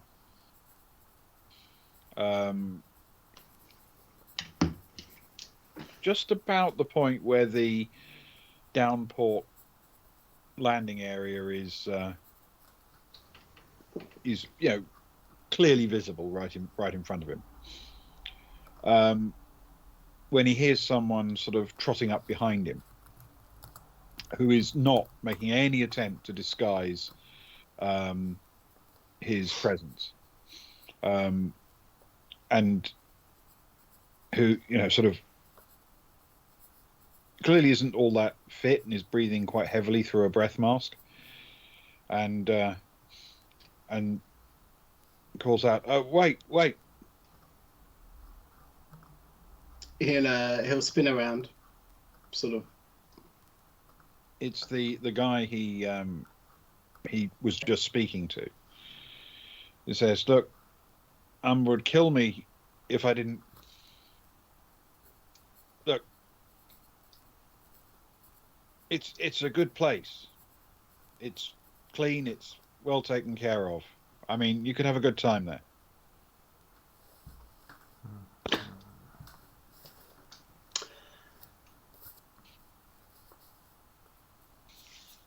Yeah. I mean, I got that impression from our first conversation. And Stefan, I sort of look around to see if anyone's paying a lot of attention to them. You felt that was worth chasing me down the street for? Well, I figured, you might be a customer. Didn't want to think. I mean, Emma wouldn't want me to be putting you off.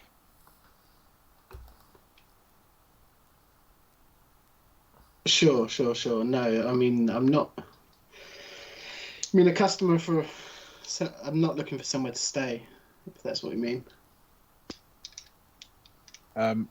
He sort of gives you a little slightly confused look, then goes, "Right, sure, okay, sorry to have bothered you," and turns and walks back much more slowly.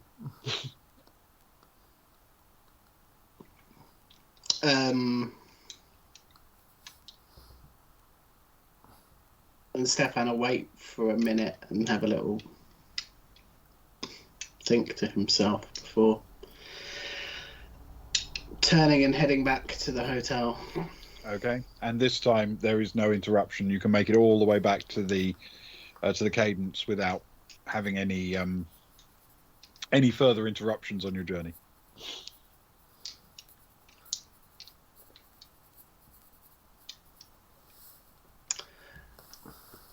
He'll, unless you want to cut to anything else, because I don't want to take up ridiculous amounts of time, he'll head up to find Kara. Okay, that's fair enough. So I guess as he gets to her, Kara's had 10 or 15 minutes worth of typing, getting the laptop up and starting some searches geographically. Yep. I've got a feeling I might know what I find, but Armour's place is probably known, I would imagine. Electronics computing, please, with intellect. Electronics computing. Thank you. Ooh, oh, they're cold. I've only rolled my dice like twice today. Woo, woo, woo. It's a bit overkill, I feel like if there was a time to roll a 16, just making a check on Emma's place is not the time to do it. Trying to survive like death would have been a better time for it. Me too. Me too. Emma's place doesn't have what you would call an official portal on the computer systems locally, but there is a certain mention of Emma's rooms, and there are chat comments about it. There are all sorts of little references, some of them more and some less cryptic, to the way that Umma's place is somewhere that a visiting spacefarer who might be feeling a bit lonely and away from home might find some short-term affection for a reasonable rate. Oh. Now, Kara has previous here. Yeah, she does. So as Stefan comes through the door, kicking the dust off himself after his travels, he's immediately confronted by a grim-looking Kara staring at him as he comes through. She says, "It's a bloody brothel, man. Our girls in a brothel." I know. You remember I said about the security? I should have really known, I guess. I mean, some places in seedier areas of town have security on the doors just to make sure their tenants are all right. But he chased me down and said he didn't want to scare away a customer. I gave him the impression that I didn't know what was going on, but. Right, you did better than me. You did better than I could have done. I'd have been in there with blades to hunt down this Umma. Well, that's the thing, isn't it? I mean, it's a difficult situation. They're earning a living as she was by selling selling the vaccine to Sammy. But I feel, whilst I respect the profession, I think it's possibly the worst kind of landlord is to be a landlord over somebody's soul, body, whatever you want to call it. It's the person at the top that's the problem. Oh, absolutely. And you know from Rose, we've spent many nights speaking with Rose on the Baltic Star. The main problem was, the woman that was bringing her down and how she was treated more than anything else. It just feels like Suda's caught in a very difficult situation, and like she says, she finds a way to survive and get through it. And but I don't know. I feel more needing to help her out of one of her situations at least. I'll be honest as well. She may just be paying to live there. I don't have great experience with these sorts of things, but I would imagine people that work at a brothel don't pay to live there at the same time. Yeah, that's a good point. So maybe she's just got a few spare rooms and she's renting them out to people with an addiction in a rough area, in a rough part of town. I don't know. Is there anyone in our posse that Suda hasn't met? Yes, several. Oh, I'm thinking Soraya. She wouldn't have seen Soraya. Because Soraya She hasn't seen Soraya. She hasn't seen Kat. Okay. And I mean, not just them. You have, relatively recently collected a new carvings expert. Exactly. Maybe it's time to send a couple of people out undercover to see if they can pay for some of Uma's time, or to see the situation she's in. 'Cause you're right, she might just be renting a room. She might be treated well there, for all we know. But if we're concerned about her for one thing, we should be concerned about her for all things. Yeah. I mean, I'm going to be honest. I I didn't want to see, if there was much gang activity going around in the area that she lived in, if people were shaking down tenants for protection money or, stuff like that. The usual. I suppose this is the usual in a lot of places, but I certainly feel some form of responsibility or debt, as I said. I think we owe her a lot for Sammy. Well, shall I call Soraya and then Kat maybe? Oh, but Rose as well. Has she seen Rose, Ben? No, she hasn't. Rose might be a really good call. Rose might know what to look out for, exploitation-wise. She's pretty smart, I think. Do you want me to get my collection of fedoras and fake moustaches? Dude, and spy up. Actually, it works because you said your man there introduced you, so he might not be surprised for you to come back with a couple of friends to sort of that you've shown them where this place is, and then you can keep an eye out for them from the outside or something. Maybe. If you could want. work. If we sort of get if Soraya and Rose are happy. Oh yeah. I'm not going to make anyone do anything they don't want to do. Explain the full situation and what's going on. Oh, for sure. Well, of course, Rose is in Kara's suite anyway. She's probably done it. Is she in the suite at the moment, Ben? Or do I need to take Yeah. Yeah. Rose, can you come in here for a second, please? Stefan, could you give Soraya a call? Get her up here, see if she's interested. Yeah, sure. Give her a call. Cool. Soraya, have you seen Soraya yet today? No. What didn't she have some date this morning? Yeah, I saw her running out the door. She grabbed my coffee and burnt her mouth or spilt it down her or something, and then she was late. Classic, clumsy Soraya. Classic Soraya. I'll give her a call.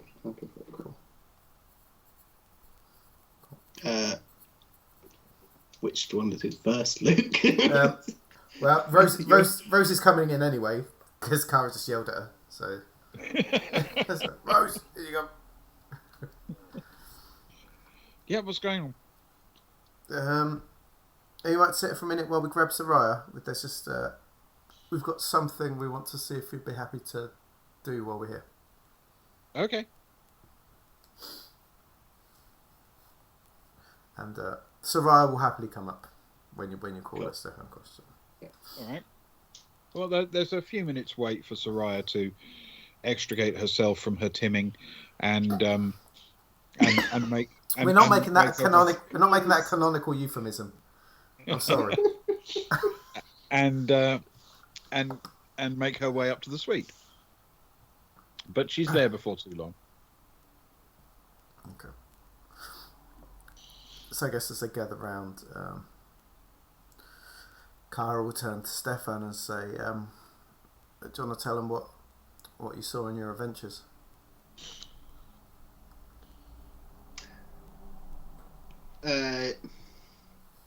Yeah, sure. And Stefan will give them the lowdown of everything that happened, I suppose, in the interaction with the security. Okay. I mean, I could go through it. No, we know what happened. Blow by blow accounts. Yeah. Cara will sort of listen to him saying that, and then we'll look to them and say, we were wondering, we felt, as Stefan just said, we feel a lot of responsibility, I guess, to this woman who seems to be, we know her situation with the drugs guy's bad, and we just want to get a vibe for her situation at Uma's place.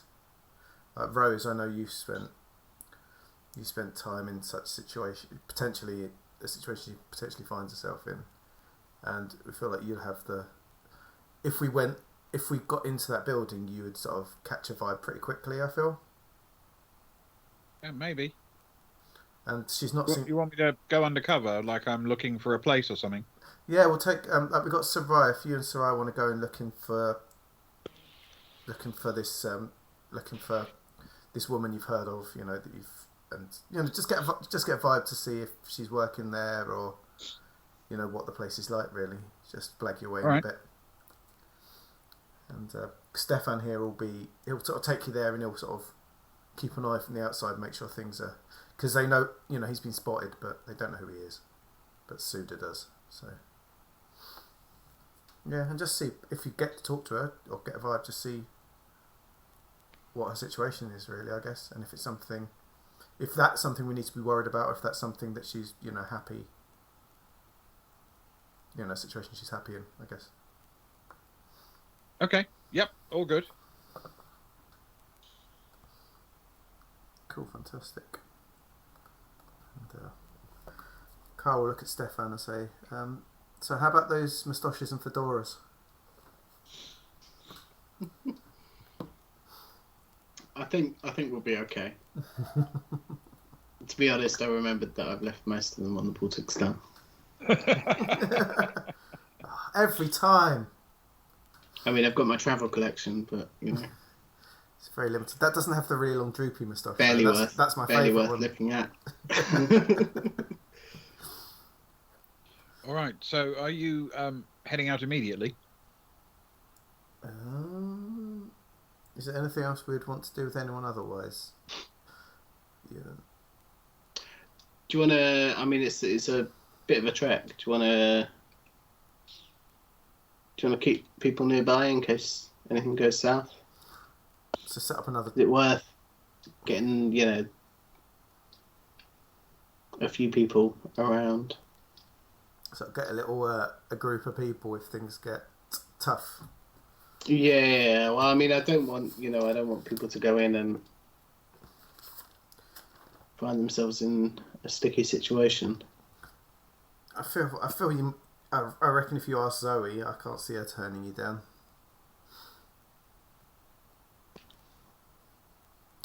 It's actually so I will look at them sort of a bit blank eyed. So is Agnar still busy? Is he still busy up there with Sammy? Sort of look at them. None of them really have been in there, have they? But is he? Do we know? Is it worth seeing? She sort of pings at Agnar a message saying, "You're busy at the minute, Agnar." I'm assuming it hasn't been a reasonable amount of time for Sutter to get. No, I mean, some shut-eye. Sutter, he's probably had maybe as much as an hour's nap, but he could use a bit more than that. Yeah. Agnar will message back and say, well, not really, but realistically, Sutter needs to get some more sleep. So I'm going to be here for a while, I think. Okay. Send her our best if she sort of comes round. I will. And yeah, so she turns to Stefan and says, "Okay, who else would you recommend? Anyone in particular?" What have you got going on, Cara? Cara sort of slams the laptop cover down and says, "From the look at my maps, there's a pretty good little dirty-looking restaurant cafe nearby that might be a nice place to set up in. I'm guessing I don't need to be inside. I'm guessing somewhere within about 400 meters. There's one of those, Ben. Oh, very much yeah. so. Yeah. Yeah. Several. Cool. So I could pop in there just in case I'm needed. Yeah, grab something with Zoe or someone. Yeah, me and Zoe could have a dirty brunch, a little bonus brunch together. You're working. I'll drop him off and I'll come back. No. Don't. You're playing a very important role in this, Stefan. All right. All right, but you owe me a brunch. And he'll make a little note on his. One brunch, Cara. One brunch. But of course. Okay. So, Stefan, Cara, and Soraya are all setting off.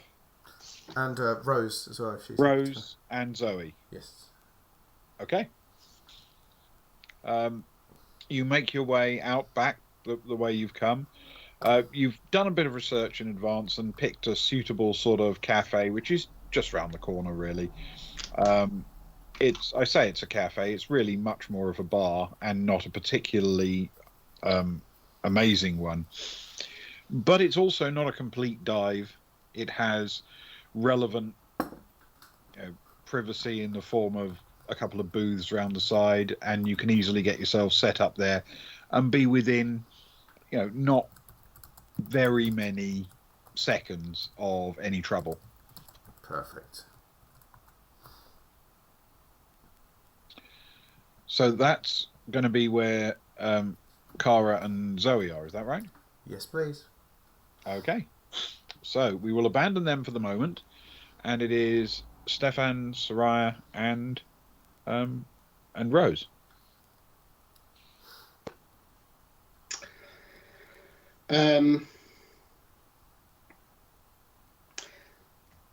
So I guess on the walk away from them, Stefan will look at the others and just say, how do you want to go about this? I mean, I can make the introduction to the security there, but she knows me, so I'm pretty much just drop and keep eyes on the outside of the building. Yeah, if things go south, if you can stop the security from coming in, that might not be a bad idea. I mean, I can give it a go, for sure. You're a big, strong man. He laughs. Audibly laughs. You're an average-sized, dexterous man. Yeah. Wow him with your somersaults. But how do you guys? How do you want to go about getting in? You've got a plan? Any ideas? I guess if you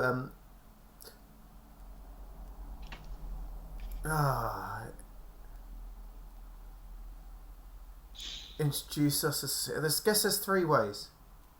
We could be introduced as potential clients, introduced as people looking just for a place to stay, or introduced as potential workers. I guess there'd be the three ways that you might get into a building.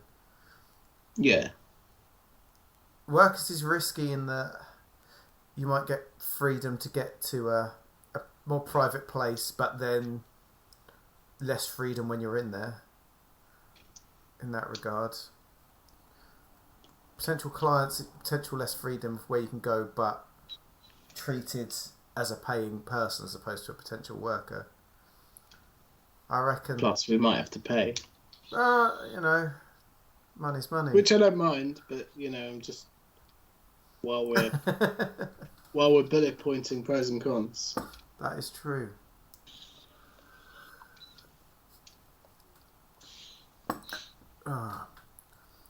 Rose, do either of those things seem... would you be okay with both of those? Would either of those be off the table for you? I'm okay with anything, really. I mean, if we're going in together, it's going to be a bit weird if we're asking for a job together, right? It seems like a strange thing to do.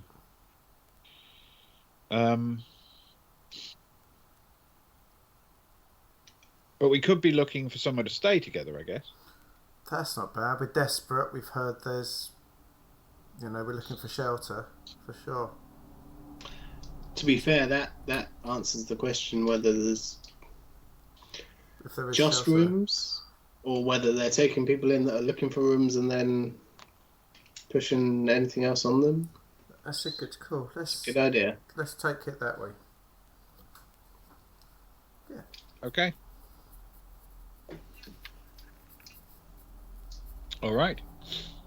So the three of you set off down the alley, but only far enough as a group until Stefan can break off when he sees the chap, and can keep an eye on him.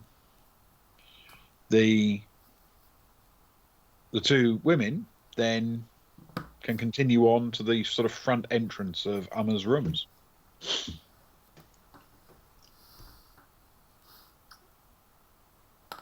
Okay.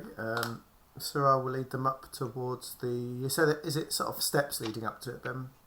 No, if you're going in through the front door, it's ground floor entrance. Okay. Sorry, can I just quickly, as they leave, can Stefan just say to Soraya, look, if you need anything, just send any message. Yep. Anything. Okay. Yep. Absolutely. And I'll be in.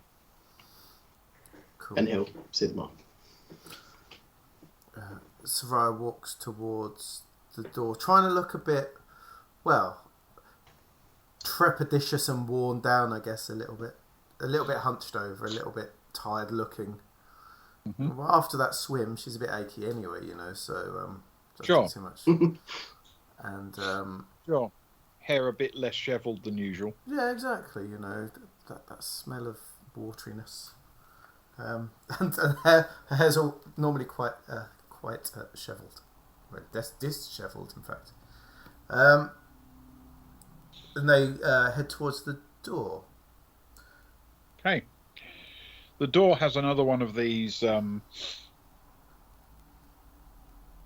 slightly ratty-looking blue-painted frontages, but this has a rather smarter and more efficient airlock on it. So as you let yourselves in, which seems to be de rigueur, you find that inside there is really quite pleasant, not just filtered, but pressurized and properly sourced, breathable air. Very comfortable air. What are our first impressions as we get through? The ground floor entrance it's right in the middle of the side of the building, and directly opposite the airlock entrance there is a sort of bar with drinks behind it and a wooden or fake wooden counter, deliberately designed seemingly to look a bit old-fashioned. On both sides, left and right, the ends of the room have been turned into sort of lounge seating areas with sofas and chairs. The one on the left is unoccupied. The one on the right has two women in it, a middle-aged woman who stands up as you enter, and a much younger woman who seems to be ignoring everything going on and staring at her communicator. The woman who gets up strides across to the pair of you with a fairly shrewd-looking cant to her head, slight sort of squint in the eye, and says, "And what can I do for you two?" Hi, I was wondering if you could help us. We came in to the port on the seamstress. Do you know her? The ship. I know of her. We came in and we'd booked a hotel we'd come in with some friends, and who we thought were friends that we'd made on the ship. And when we got in and went to the hotel, it turns out that the bookings we paid for didn't exist. They didn't know who we were. They weren't expecting us. And our so-called friends we've not heard from them since.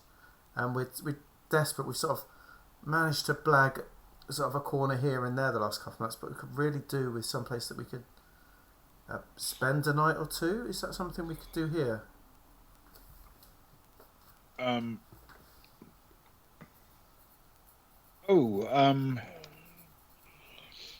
mean,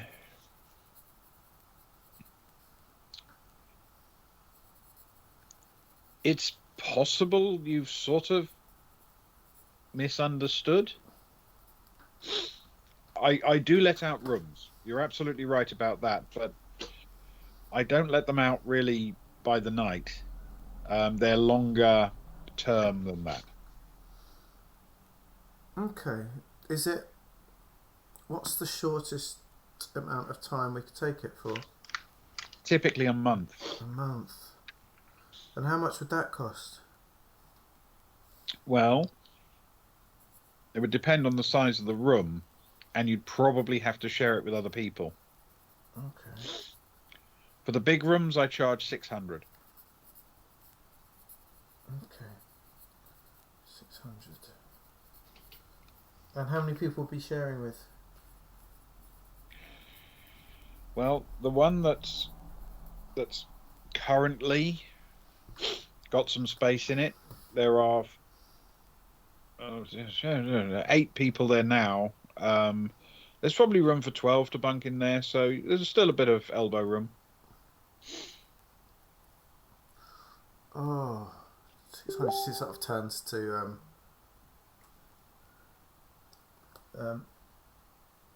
a month. You and divide 600 by 8.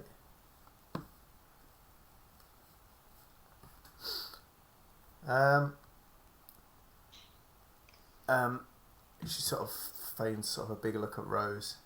It's like, oh man, can we afford that? We're desperate. It's still cheaper than the hotels. Have we got that? Have we got that much? It's just, do you mind if we sit together and me and my friend sit together and try and discuss whether we can afford that? Is that okay? Have a seat. Thank you. Where does she offer us the seat? At the bar, in that room, in the other room? In the left-hand side, essentially, she waves in that direction towards the unoccupied sofas. Okay.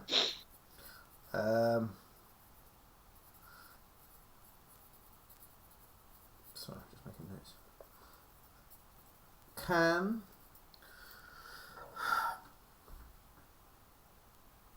Soraya try and catch a vibe of if this, from the way the woman spoke, the way she's dressed, the way the decor is, does this come across like just a place to live? And can she sort of, as she does that, she'll say to Rose, and what do you think? ...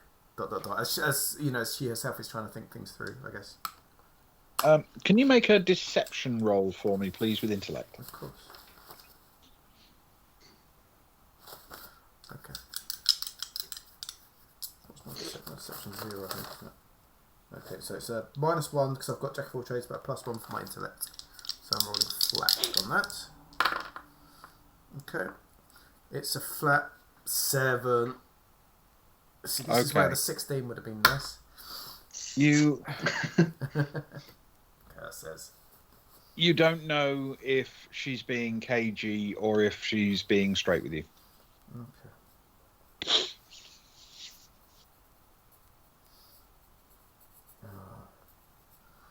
How about you, Rose? Do you get any vibes from it?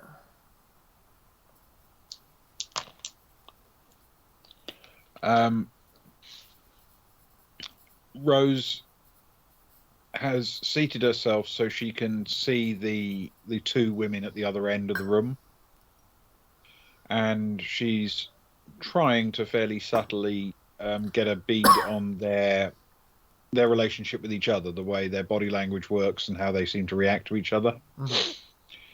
And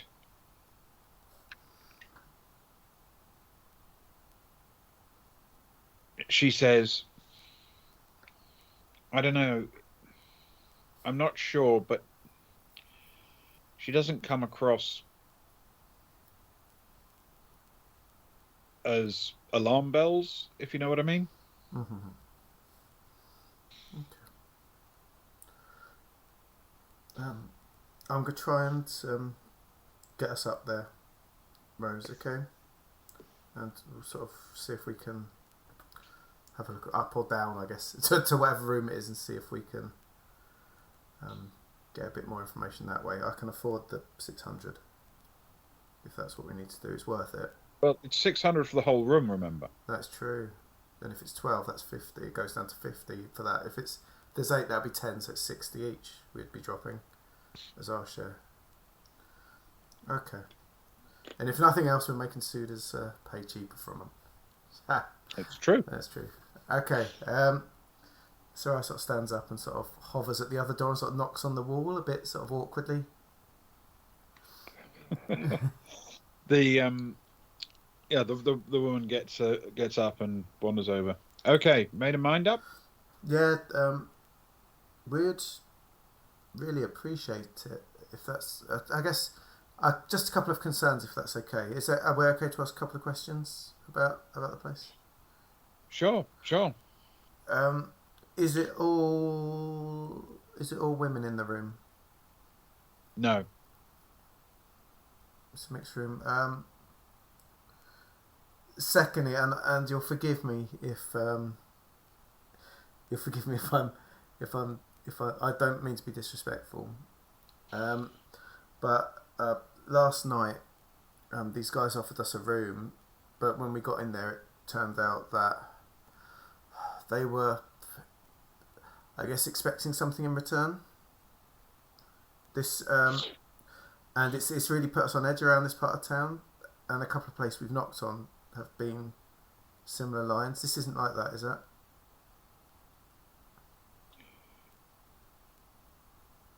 She thinks for a second, and then she sort of slightly smiles. She says, I have a policy that I don't make judgments about how someone raises their rent. Okay. It's none of my business.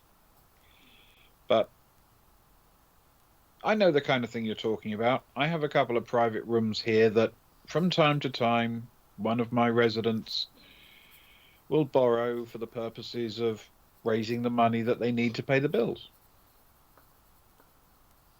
Okay. But that wouldn't be expected of us if we stayed here for the month, if we just got you the money.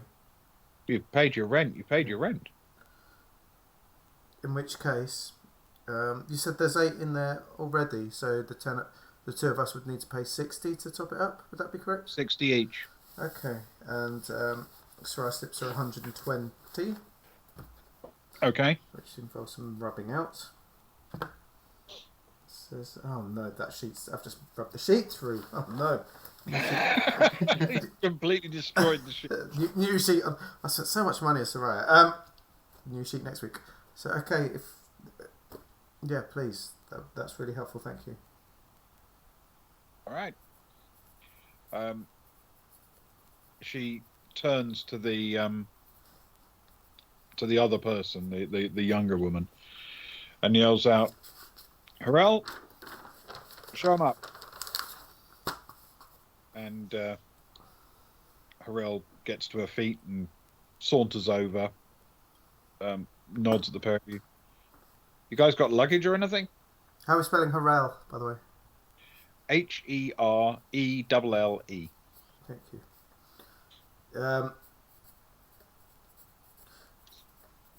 Soraya says, we do, but it's stashed in the lockers at the port because we didn't want to trawl around all day with it. So right now we just what we're carrying, but we've got a bag each that we'll bring over later if that's okay. Sure. She leads you round behind the bar and through a sort of passageway. At the far end of the passageway is a door that leads out into that little alley between the buildings. And as soon as you're out through that door, which is again an airlock door, you find you're effectively emerging underneath the staircase in that back alley. She steps straight across to the other side, to the sort of building behind it, which is the one that you saw Suda go up into, and sets off straight up the stairs. When she gets to the top, opens the outer door and waves the 2 of you in. Thank you. And They enter. Okay. This time we're not dealing with a smart, fully functioning airlock system. Anyone who stays in this place will need to keep a breath mask on when they're there. And the inner door opens. It's not particularly clean and it's not particularly well constructed, and it opens into one very large room. It's divided into little bays using fixed dividers, but they're open at the front. It looks similar to like the way a stable is laid out, if you know what I mean. Yeah. With sort of hard partitions coming away from the walls, but no doors to provide any personal privacy. Sure. In truth, there isn't really room for any. The partitions, the way they come out, if they were directly square to each other, that would be dividing the entire room. Mm-hmm. It's only because they are interleaved that there is space to sort of walk a zigzag path between them. There are a total of 7 bays at the on the far wall as you enter. There are 6 on the near wall, but one of those is the one you've just entered through, essentially. And this one is a little bit wider and acts clearly as something of a lobby and storage space. There's some clothing, a few ratty old breath masks, and other things like that hung on hooks as you enter. And as you're sort of shown through into the big space, you discover that there are just bunks and little bedside table cabinet things in each of the bays, all of which at the moment appear to be unoccupied. The residents are missing, except for one. Almost directly opposite the main entrance, you do in fact catch sight of Sudakanta, who is lying on her bed with her eyes closed, one arm thrown over her forehead, seemingly quite tired. How do you spell Suda's surname? Kanter.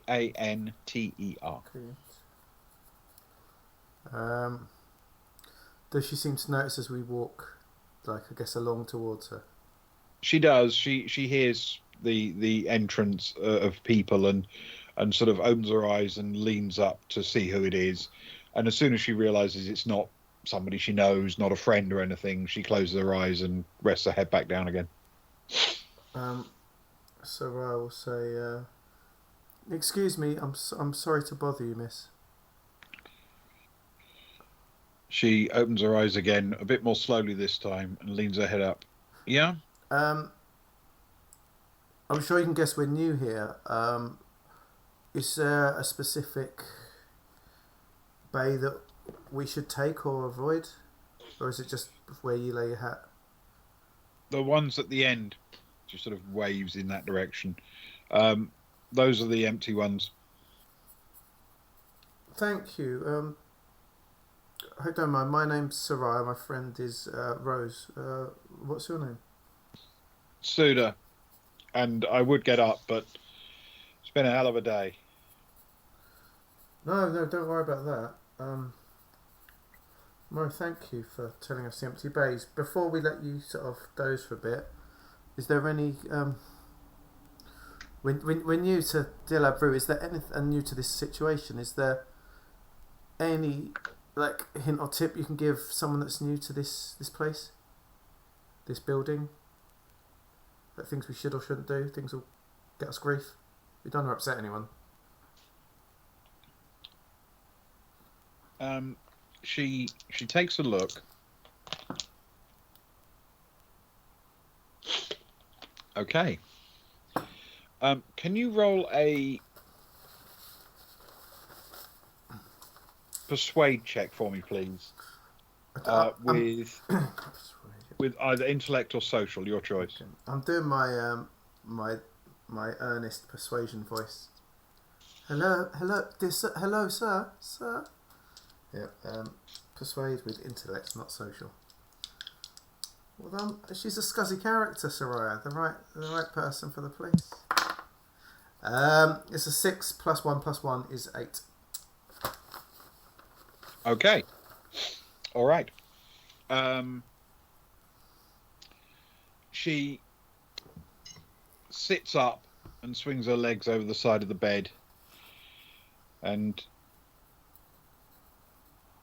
she says, "Let me help get you squared away."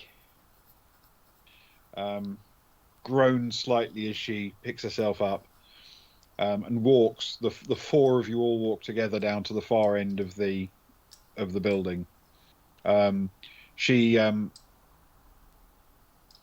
sort of grabs Soraya's arm fairly gently and steers her off one way as Harel takes Rose in the other direction to sort of point out where she gets to sleep, which is in a neighbouring bay. And as soon as you're actually in the bay, she without sort of breaking stride or anything, leans in very, very close and whispers something very rapidly in your ear. Oh. Get out while you can. And that's where we'll call it. Oh, Ben. Now that is an ending. He made us think it wasn't going to happen. And then he gave us exactly what we wanted. Right, exactly what you wanted. You're safe Well, outside. not what we actually wanted, but you know what I mean. Close proximity. What we were looking to rid the world of, I suppose. Wrongness, yes. More accurate description. A crusade. Well, exactly. Oh, There are evildoers in the world. What can I tell you? Indeed. Yeah. We seem to come across quite a few of them in our travels. Well, I think that's partly because you go looking for them. That's true. And throwing them out of airlocks. Yes. Yeah, you don't have to go rubbing around in the scuzziest parts of the universe. You know, you can actually go from nice hotel to nice hotel and bar to bar and basically avoid all of these troubles. Wait, we could do that. Luke, remember that for season 3. I remember that when Ben keeps trying to push storyline on us. And we're like, no. hotels only. Yeah. No, we found the nice hotel. Ben will be like, and out there's a knock at the door, and some mysterious person comes. No. I've got room service coming right now. You go away. I got dip in the jacuzzi later, and bookings at a fine restaurant in an hour. Thank you, Ben.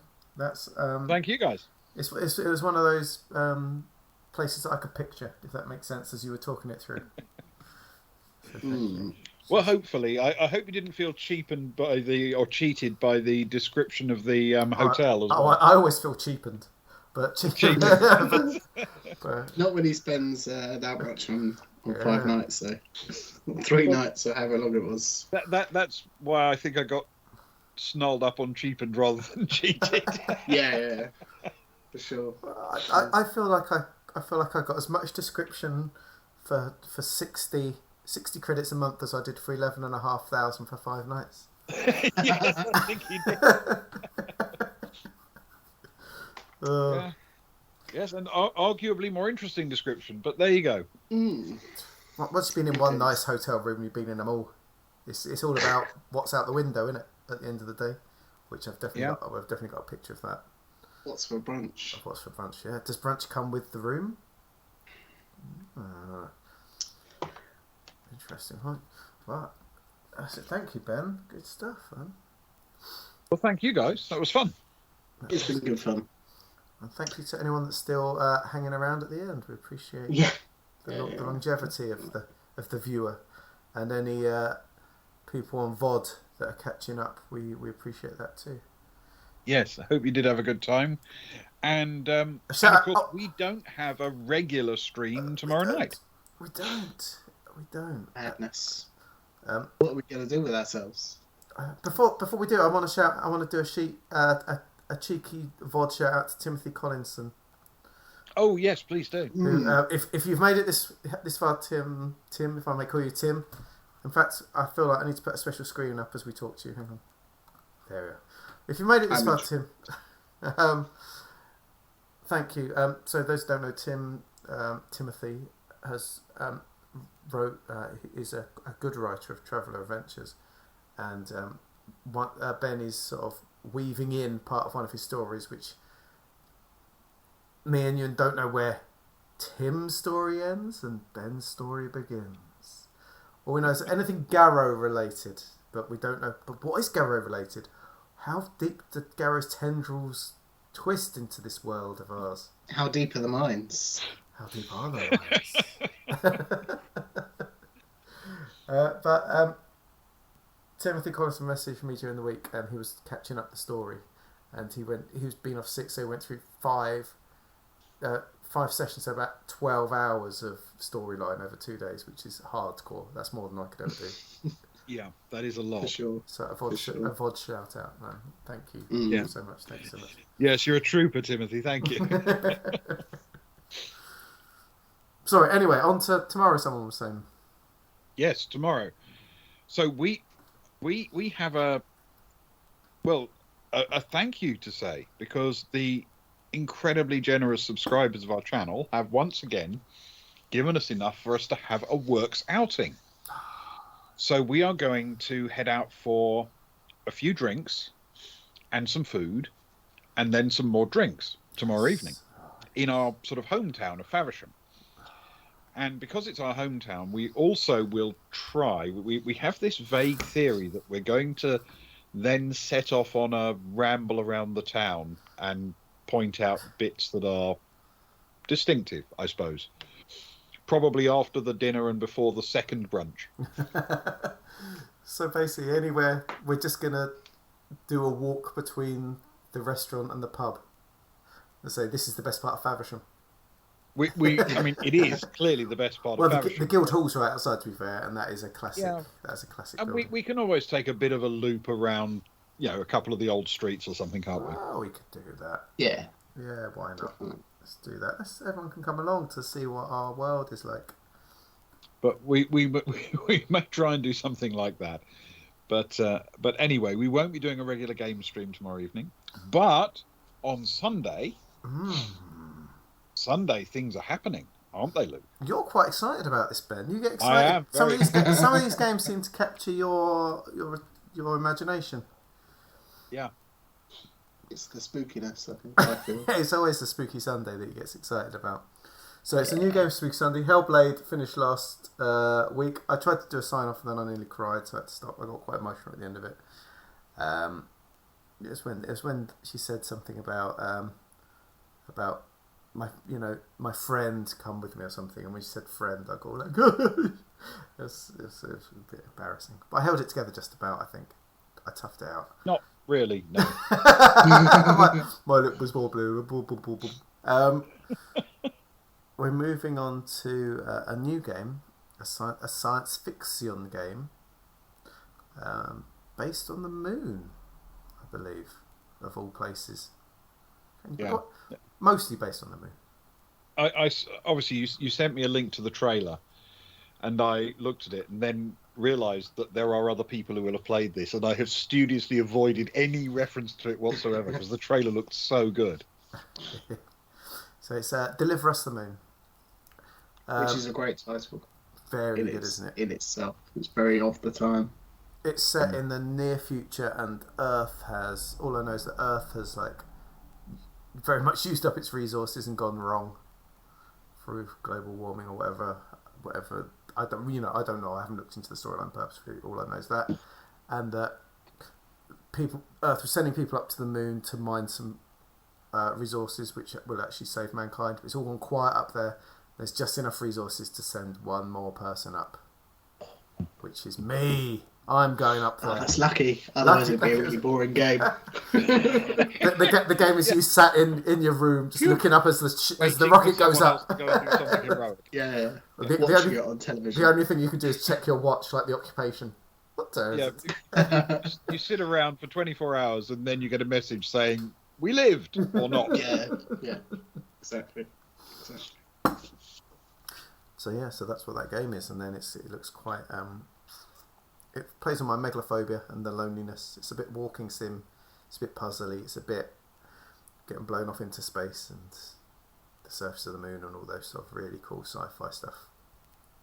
It looks very cool though. It does. I'm very much looking forward to this. So we'll do that on Sunday. Yeah, let's do that on Sunday. And tomorrow is Works Outing. Works out. But we will try and do something if we can from the town. That will be earlier though. That's most likely to be somewhere between sort of 8:30 and 9:30, isn't it? I would imagine. 7 o'clock eating, 8:30, 9:30. Probably 9:30, 10, I would think. I don't know, but something like that. Before it gets too silly. Far too silly. I mean, it's only going to go downhill as the night goes on, realistically, isn't it? Oh, indeed. Yes, it is. So thank you to our subscribers that make the silliness possible. Yes. Thank you very much. Right, on that bombshell, I guess it's bedtime. I need some shreddies in bed, I think. Don't know about you guys. I need to rest up for tomorrow. Oh, you do. Yes, I have, as it turns out, a packed schedule for tomorrow. So, I guess. Wow. I might mow the lawn. That's how exciting my life is. Right. Thank you, everyone, and we'll see you, if not tomorrow, if not Sunday, then Thursday, Friday, or Saturday. Brilliant. Cool. See you soon. See you soon. Cheers, guys. Bye. Good night.